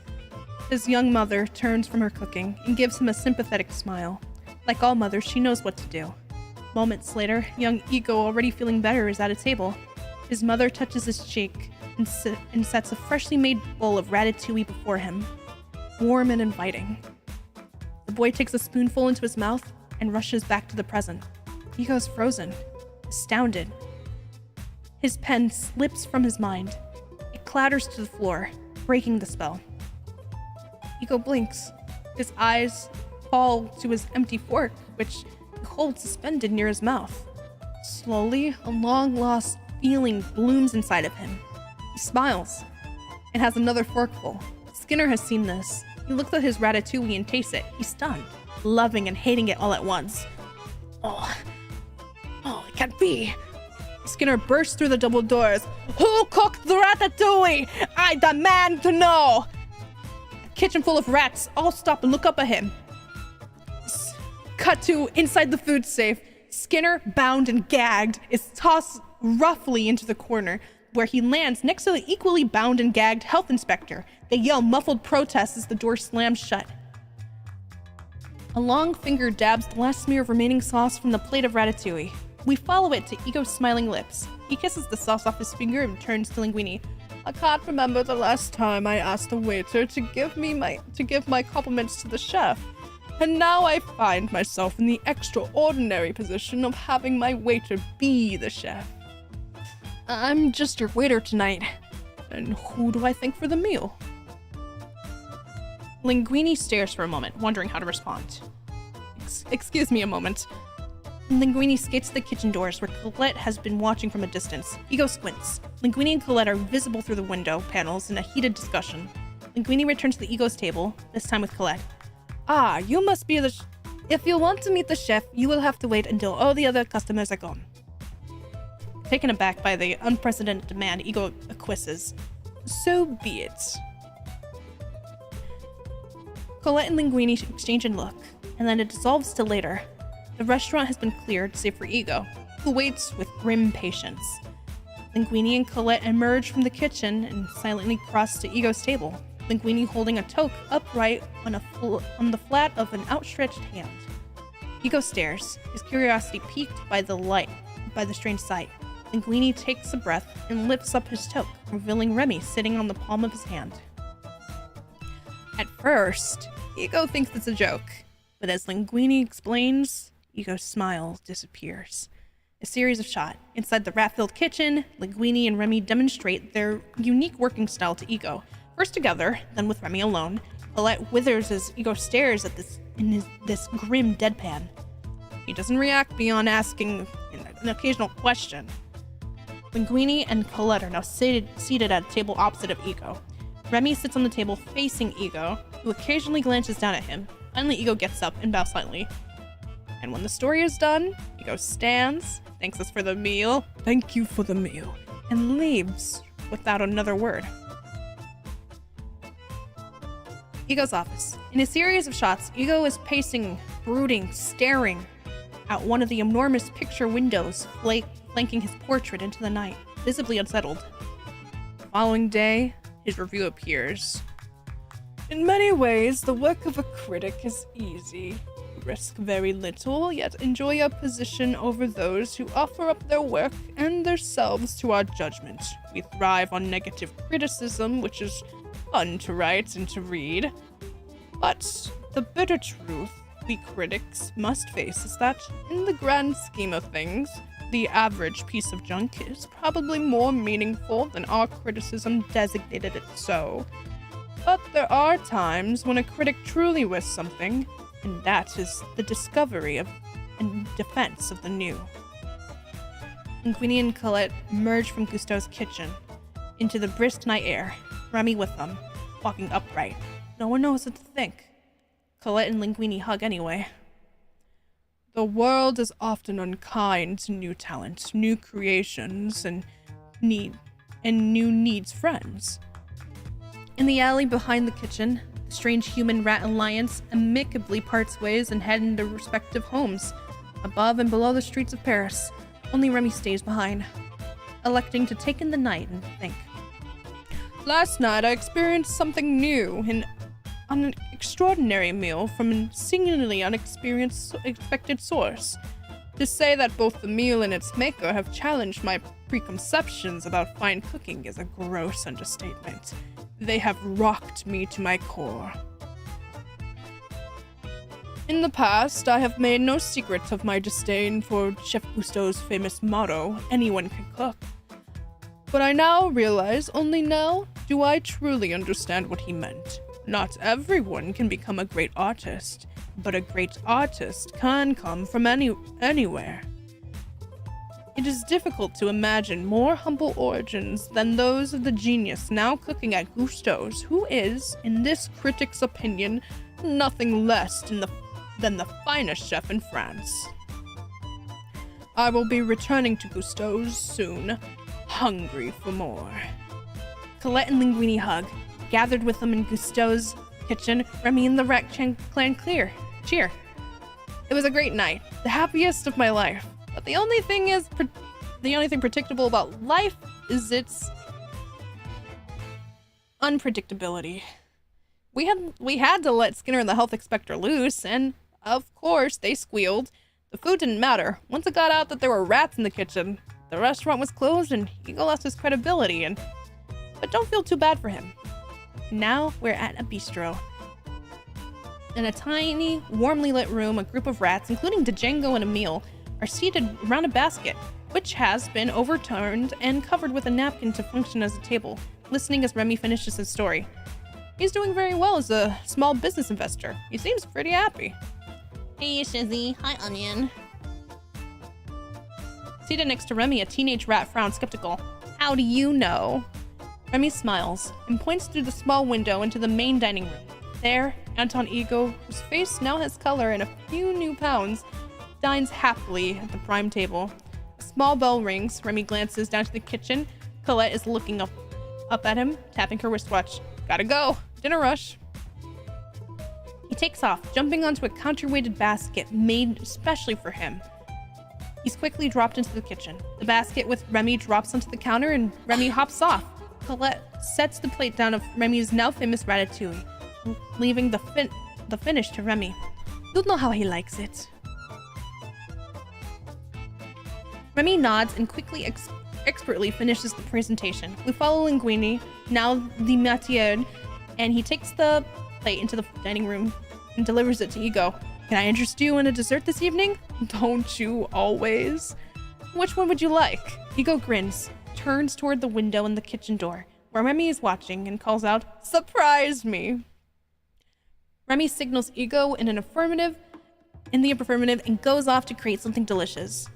Camera pulls away from this happy scene to reveal a bistro jammed with open-minded foodies, a hip, cultured mixtures of bohemians of all ages, all there to enjoy good food and life. The camera continues out the window, and we are outside the bistro. Paris. A long line of customers has formed outside, waiting to get in. Elegant metal sign comes into view, featuring a rat wearing a chef's toque, along with bistro's name, La Ratatouille. Fine. The end! Let's go! Yippee! The Finding Nemo script is fun. I don't think I'll ever read it. I don't read many scripts, but this one's important to me. It's an important day after all, Onion, and you came at the end. But yeah, it's a happy birthday, Remy Ratatouille. Wait, it's done? You did it! I know, 3 hours of reading the screenplay? Oh my goodness, my throat. Yeah, we did it! I came in at the end too. That's true. It's alright though. there's always another time. But thank you everyone for coming in. So thank you both Apollo and Power Guy for the now you gotta do Welly next time. No, I don't think I'm gonna do another one. Not for a while. Happy B-Day, Ratatouille. Yes! Happy Rat Day. Again, this is a rare thing that I do. Special day. Where I read to the chat. Ew, gross.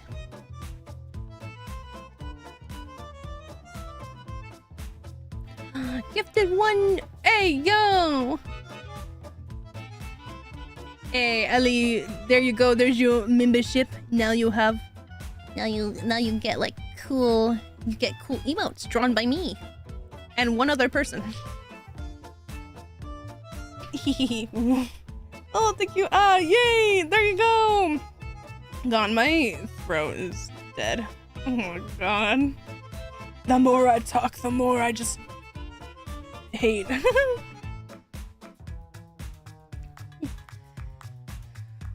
I think I've given membership twice to Ellie, but not once to Onion. Yeah, I noticed. Congrats. Thank you. Onion's fine. Onion, no! Hey, it's okay. One day you'll finally have it, and it'll be great, you know? It'll be great. Remy, it's your birthday today. Cake and ice cream is on its way.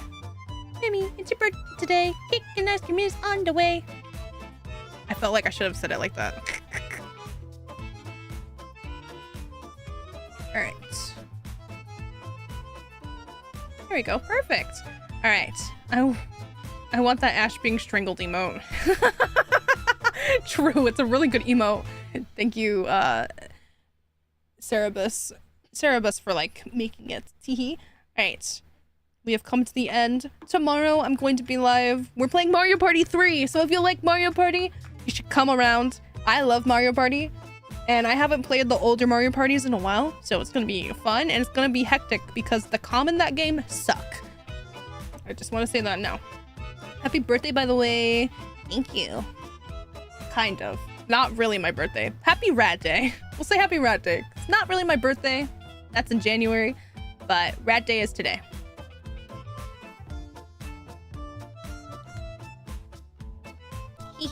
Mario! Who are you playing Mario Party with? That's the fun part. Myself. Usually I play by myself. I'm not gonna lie. If you ever see me put Mario Party on the thing and it doesn't say collab, you best believe it's moment. I've mostly played Mario Parties alone. I am not gonna lie. Happy Screen Day. Happy Screen Day. Happy Screen Day. Happy Rat Day. Happy Rat Day. My lovely rats. Forever alone. Yippee. All right, I'm gonna send you guys over to Curtis. Curtis is playing another Crab's Treasure, which is I think is like a Souls-like. It looks really cute, and I was thinking about grabbing this game one day. I don't know when, but I was thinking about grabbing this game one day. So we're gonna raid into him. I hope everyone has a good day. Here is the raid message for you all to like type. Curtis the MMA fighter? No, Curtis Hoshimoto, the Phantom Thief. This is the raid message. We're there to steal his cheese. Oh yeah, I love the game. I haven't seen anything from it, actually.